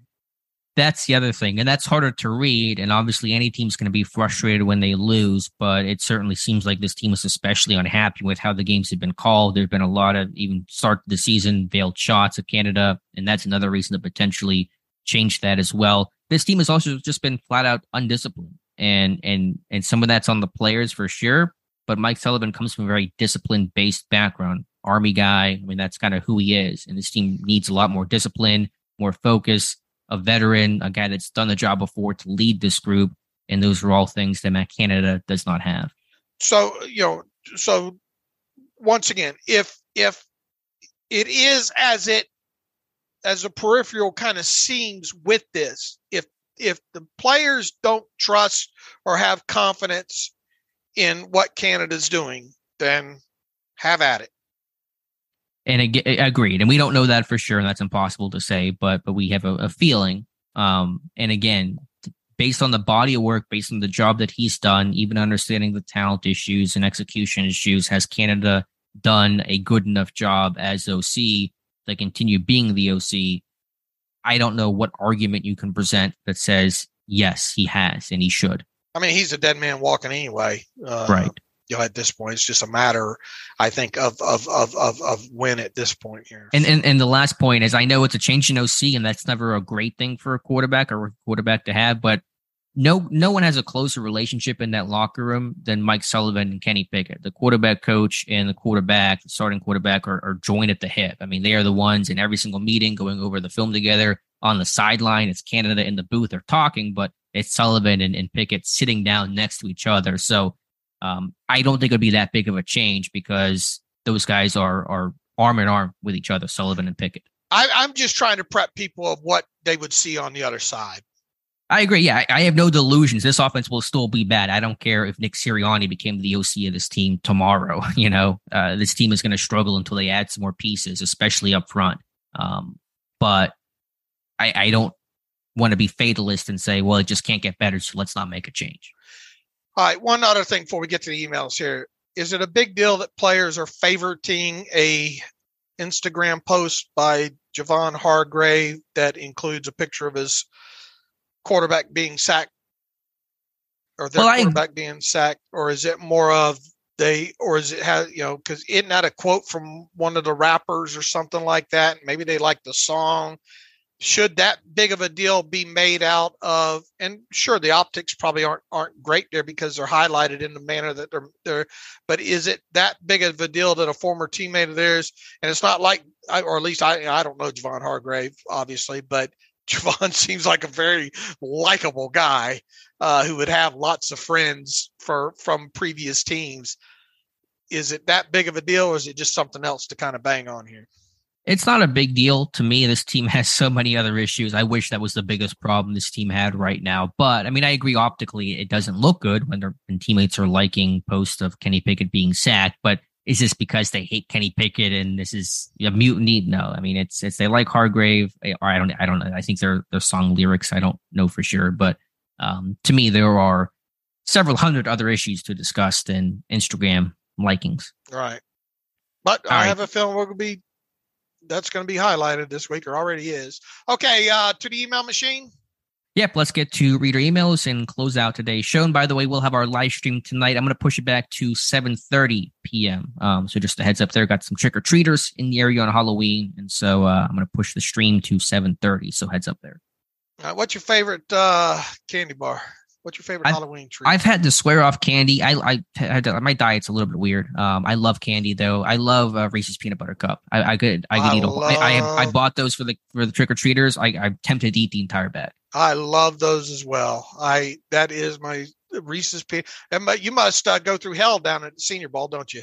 Yeah, I literally read the freaking mascots right next to me, and I'm just dying because I swore off candy a while ago. But would be my favorite. Candy corn, yes or no? I like candy corn. I don't know. People hate it. I think it's fine. I don't know. I don't know. I don't know. I never was a candy corn kid as a kid. On top of it there, so I'm no on the candy corn, but okay. I'll take all your Reese's peanut butter cups. Come on over. There'll be a bowl outside for you. I did not like those kind of fake kind of peanut butter wrapped red and black candies as a kid, though. The kind of the cheaper. And granted, I didn't grow up with no silver spoon, but if it wasn't kind of name brand candy, I didn't like it. You guys have trick or treaters in your area? We have kids. Oh, I'm sure they do, but we don't. I'm shake the fist at the cloud. Oh, Dave, come on! You got to put candy out for the kids. Yeah. Just put a bowl out at least. Come on. Thinking about Halloween now. There's Halloween's. I remember back when the Steelers played the Saints. Remember that I think it was Halloween night that they played the Saints at one time there. I was prepping for a colonoscopy that night. And I don't, for those of you who have had colonoscopies, you know what that means. The night before, you sitting on the porcelain there most of the night, having to drink that nasty, salty liquid and all like that. So I don't know why all of a sudden, it's been many moons ago, why that becomes a fixture in my mind when I think about Halloween. Yeah. Okay. Well, the holiday cheer was, I'm trying to do something optimistic here to talk about, but, put out some candy for the kids, Dave. Only candy in this house probably going to go to me here, but all right. Let's get to some reader emails here and get yelled at for the next 20 minutes of the show. All right. Jalen Brown. Hey, guys, appreciate the work you always do. I've become a better fan because of you. Quick questions on different levels. One, what are these teams' biggest needs heading into next season? How realistic is it to expect that some key signings, good draft, put this team back in position to playoff appearance next year? Jalen, we touched on a lot of that in this show here, so I don't think we need to regurgitate a lot of it. I'll tell you what, in the last couple of weeks, I've gone from thinking, okay, maybe the Super Bowl window can open in 2023 to thinking, ooh, they got a lot to get me back to thinking that's a possibility there. Alex, you would agree? Yeah, I'm with you there. It's a long road ahead. What's one moment for each of you that made you realize how far your voice was reaching in the Steelers community or football in general? Because I've seen talking heads reference your work without directly attributing it to you, so I know the reach is far. I just think in general, when you read some of these emails, when you read some of them from like Australia and sometimes it's easy to take for granted that because we legitimately like to get on here talking to each other, period, about football. And I think sometimes we take for granted how many thousands of people there are all over the world that listen to this. So, I don't know if there's one specific moment that I can point to, but I mean, when you do read some of these emails and you see the visual traffic from around the world and then the volume of traffic, it is quite stunning. So, I mean, we don't take for granted what we do. We try to give it our all every day, in this, but in the same aspect, we generally like to, especially on the podcast, talk to each other about football. Yeah, I don't know if there's one moment for me. I just think a lot of my training camp experiences of people coming up and saying hello and saying nice things and saying how much they love, reading the site, listening to the podcast with you and myself. I think that reminds me of, the impression that we can leave on people. So I think that's been one collective set of moments that kind of opened my eyes to that, which I'm very appreciative of. Right. And look, I love football. I love learning more and more and more about football. I mean, when the all 22 drops, it's like Christmas for me. I mean, no matter how bad the loss was or how high the win was, I really enjoy all like the edge matchup show, and I love the X's and O's and the chess match and the intricacies and the breaking down of the play and the players and stuff like that. I mean, it's really, really what I enjoy to do. And I like our Friday shifts when we're doing our scouting report, talking about the opponent and just kind of ideas of where are the weaknesses, where are their strengths, and how can you attack. I think those are pretty unique and pretty fun. I agree. And I think the scouting reports you guys do that, I mean, if people see, look, here's the other thing there. We have a lot of people that will listen to the podcast, or we have a lot of people that will read the site, not listen to the podcast. A lot of people maybe just follow on Twitter or social media that way. And, obviously we wouldn't be where we are if people weren't reading the site. But, I mean, there is a lot of great breakdowns and stuff that the guys do. Alex, obviously a big part of that on the site in and of itself. I mean, he has a breakdown of the big plays to A.J. Brown, right? This morning on there. That's even without the all 22 included in there. Yeah. And so, again, I definitely will probably for Tuesday or Wednesday have a video because I just felt like the chess match, Philadelphia won. So they're the more talented team, the schematic team. So we'll have that video coming soon. All right. Bryce, hey, fellows. Okay, since the team is so bad, I have this question to stay with me on this. Dave, you said from time to time that in the modern NFL, teams should keep drafting quarterbacks until they think they've found their superstar franchise guy. I like what Kenny brings and think he could be the guy. But if the Steelers will really bottom out and get that first pick in the 2023 draft, should they throw caution to the wind, draft C.J. Stroud, even though they have Kenny and figure it out on the back end? I'm asking what you and Alex think, not what you think the team will do.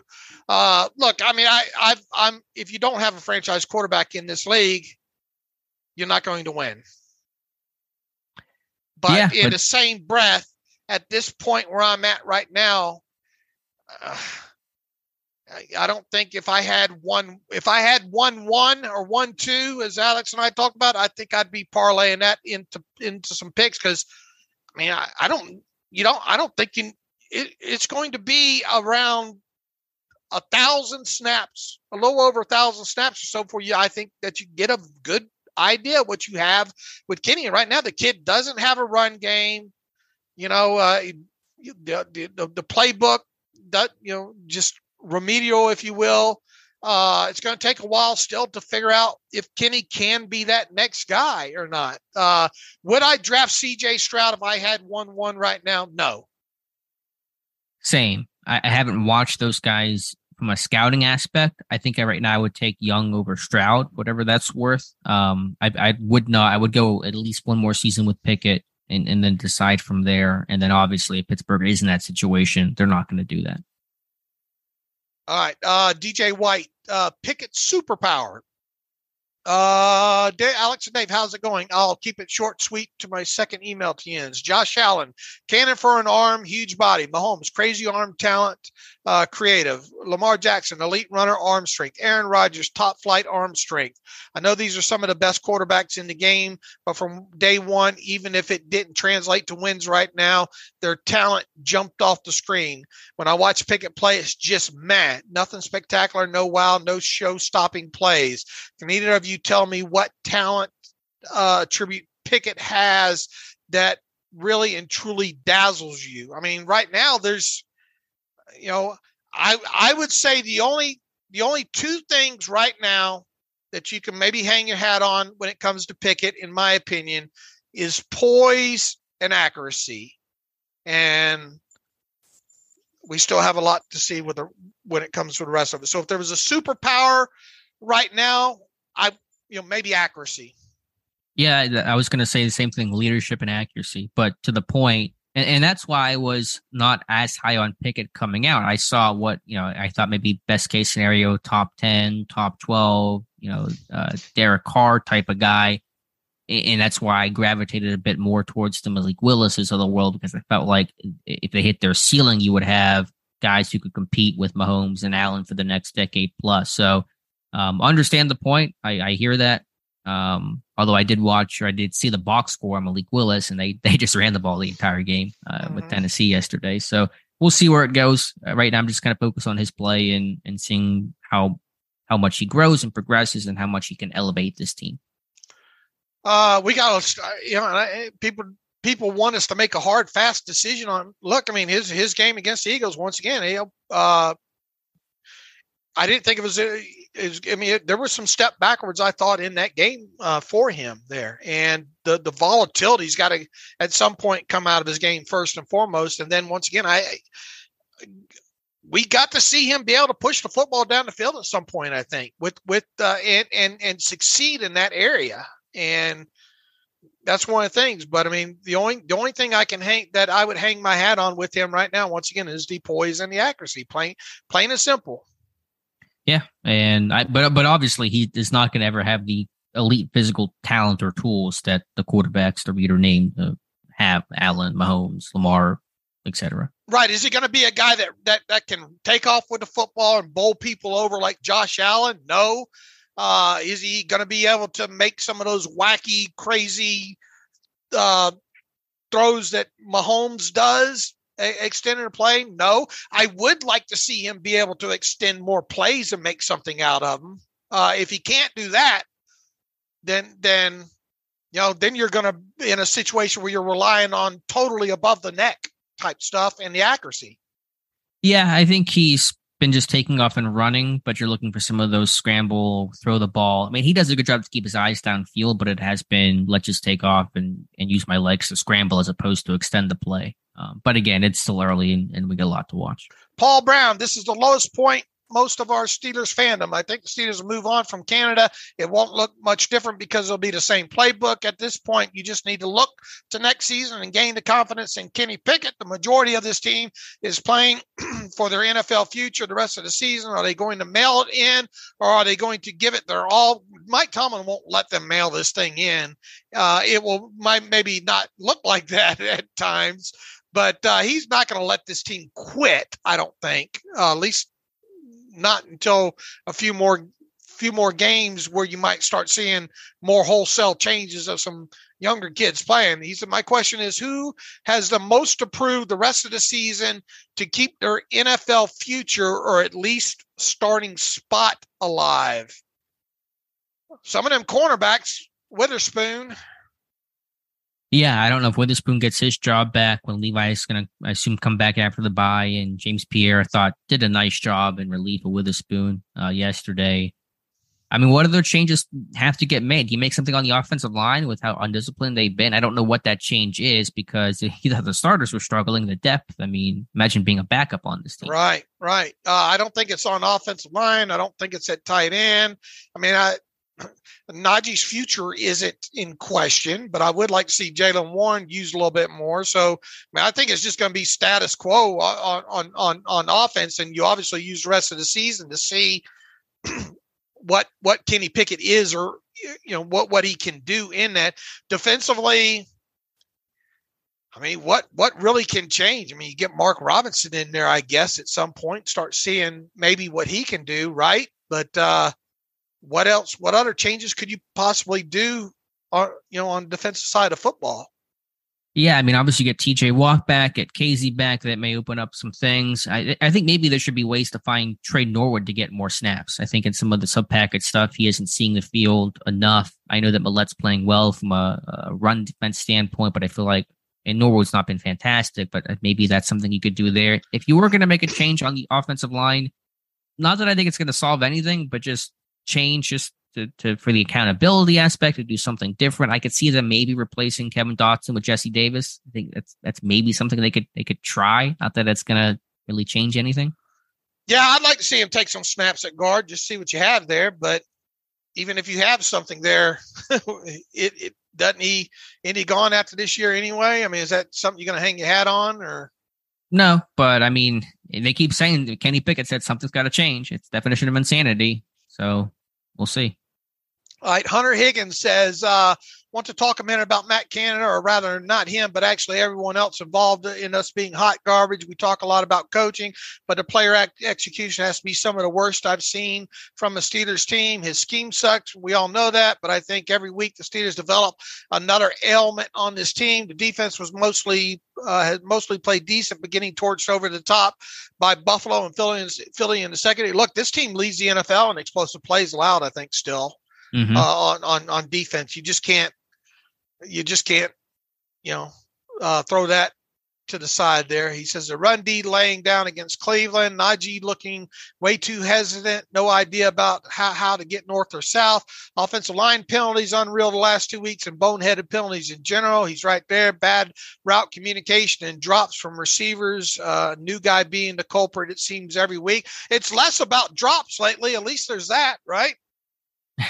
At least there's that. There, we found a positive there.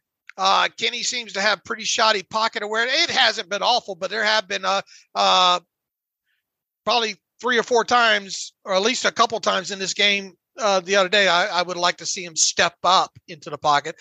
Presley Harvin is JV at best. What is the easiest thing to fix here? He asked. Can it be done this season? Short answer, that's no. What's the most important thing to play for the rest of the season? I would say just getting Pickett more snaps, considering we're definitely not going to the playoffs. LOL. Sorry for the long email. P.S. Happy Halloween. What are some of your favorite horror movies?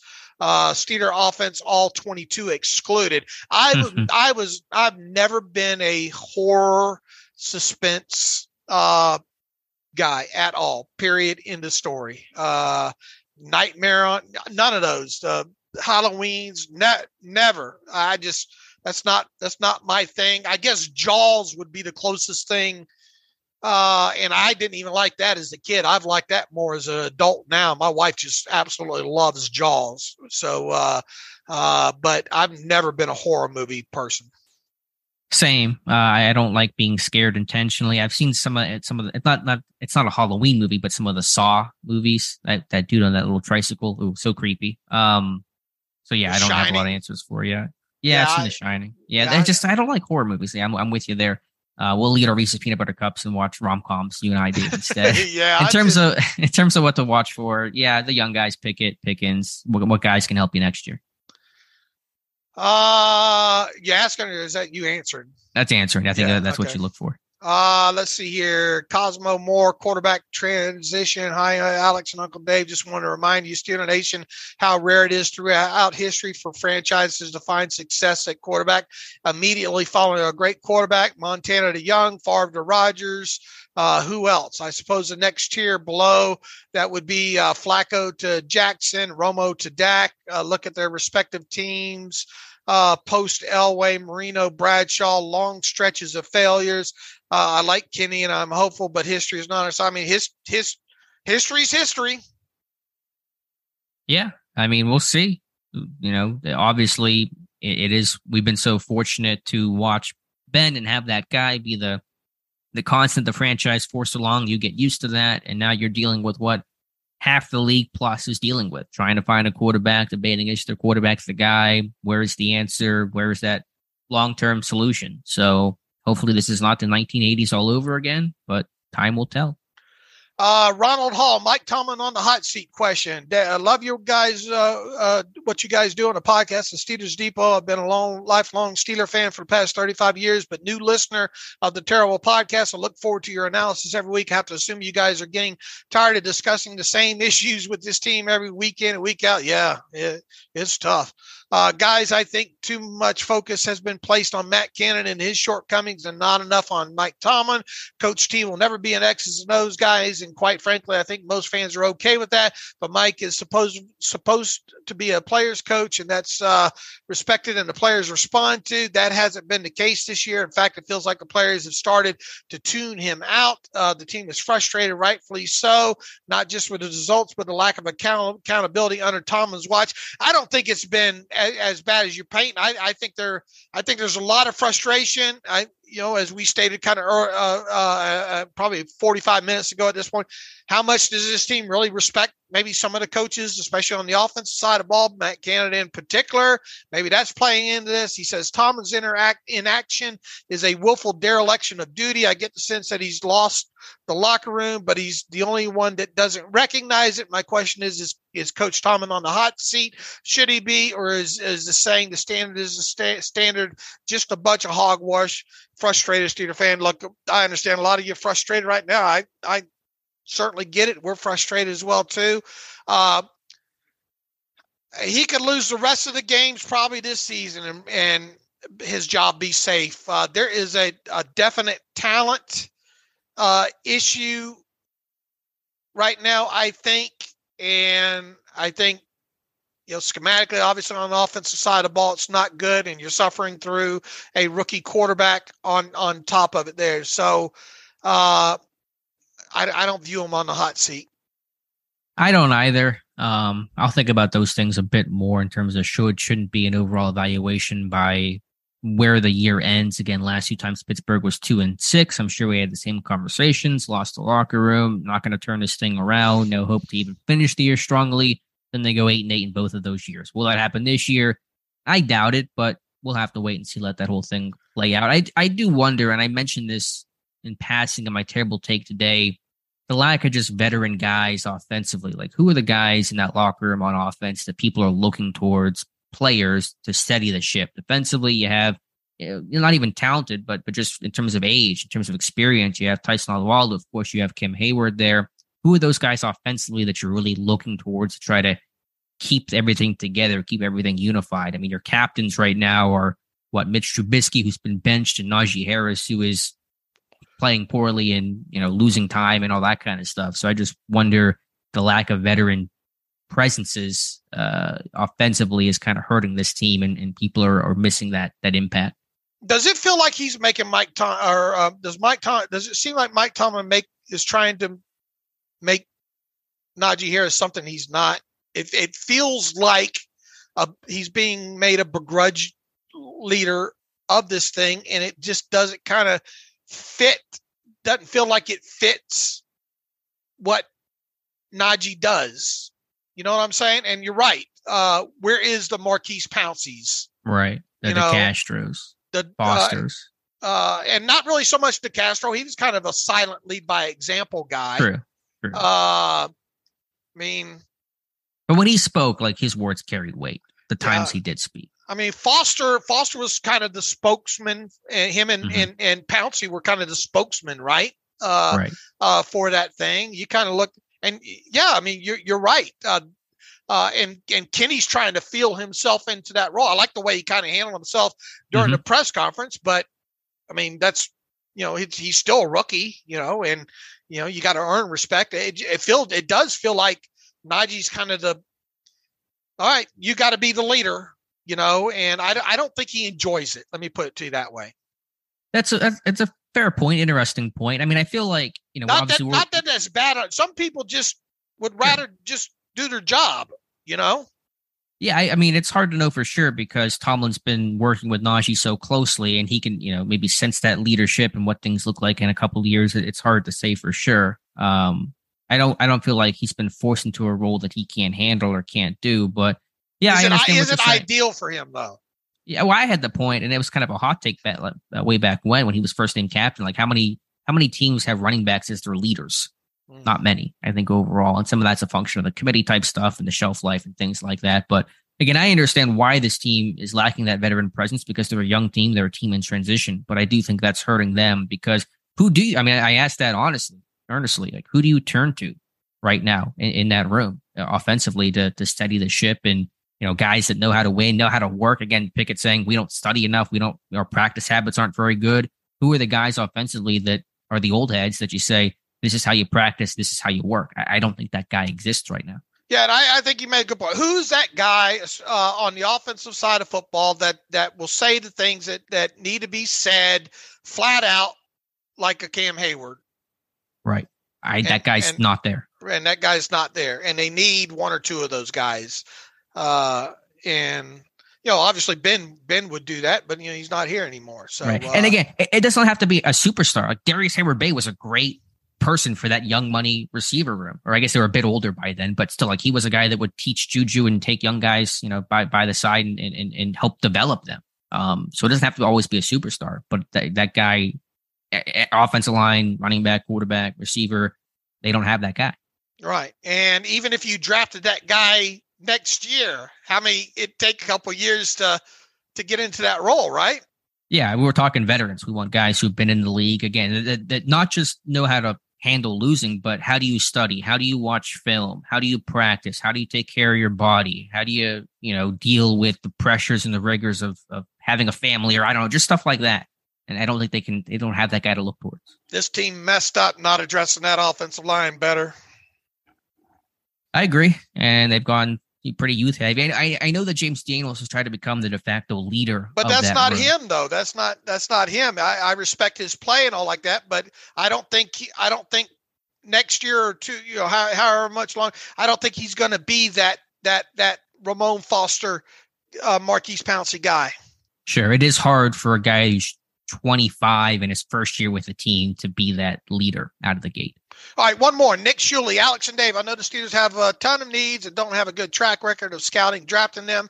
But man, wouldn't it be kind of nice if our guys had a bona fide number one lockdown corner? Yeah, I mean, look at that Sauce Gardner is doing it all like that. Also, Dave, I've been listening to a ton of Lenny Kravitz lately. Are you a fan? Much love. Always appreciate all your guys' hard work. I like Lenny Kravitz. I know obviously his more popular stuff, and I respect him as a musician and stuff like that. But no, that's not something that I throw on. I can't remember the last time I went hunting out anything Lenny Kravitz. It's just not my speed. I'm stuck in the 80s and 70s, 80s, and early 90s still. Before grunge. I was very, very sad when Nirvana came along. But you were sad when Nirvana came along? Yeah. You're not a Nirvana guy? I love Dave Grohl's stuff. I think he's absolutely fantastic. And I really think just all around, really enjoy his stuff, but I never was that big of a Nirvana fan. No. You listen to Foo Fighters? Oh yeah, I listen to Foo Fighters. Yeah, I like Foo Fighters. Yeah. Yeah, me and you. Yeah, Dave Grohl's great. Yeah, I'm not making fun of the reader, but I had to laugh at that question. Would you like a shutdown corner? That was when Pickett got asked yesterday. Would you guys like to score more in the second half? And I think Pickett got pretty annoyed. It was like, yeah, I would like to score more. Yes, that's like asking, do you want a Playboy model to show up at my door? Yeah, I do. That'd be nice, but we're both wishing it right now. So it'd be nice, but not happening. Look, I mean, the way he ended that thing. Any more questions? I mean, I don't mind that.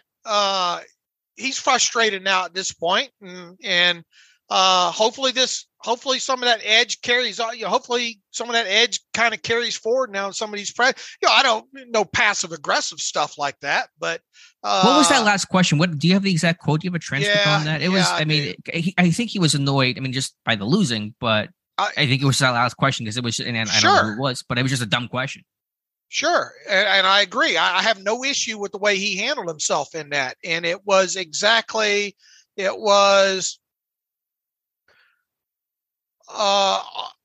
on whether this is the abbreviated version, on whether he is okay with taking those chances and willing to make that risk for the reward.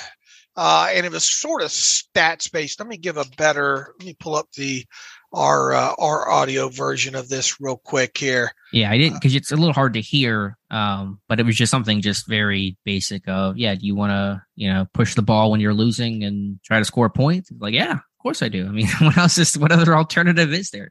And Pickett I think kind of got annoyed at that. So it was, are you okay with those like competitive, like you said, you have to be aggressive. The situation, the game is some of this don't make sense because of the way the question was asked. Your stat line, are you okay with like taking those chances because the game situation dictates for you in terms of, are you willing to make that risk for the reward in the situation? He says, willing to try and score points when you're down? Yeah, man, I'm willing to do that. I will sit there and try and score points when we need to score points. I'll accept that. Anyone else? Anything else? Pricey, but not a great question. No. All right. Probably a great time for us to end this 2-hour podcast now.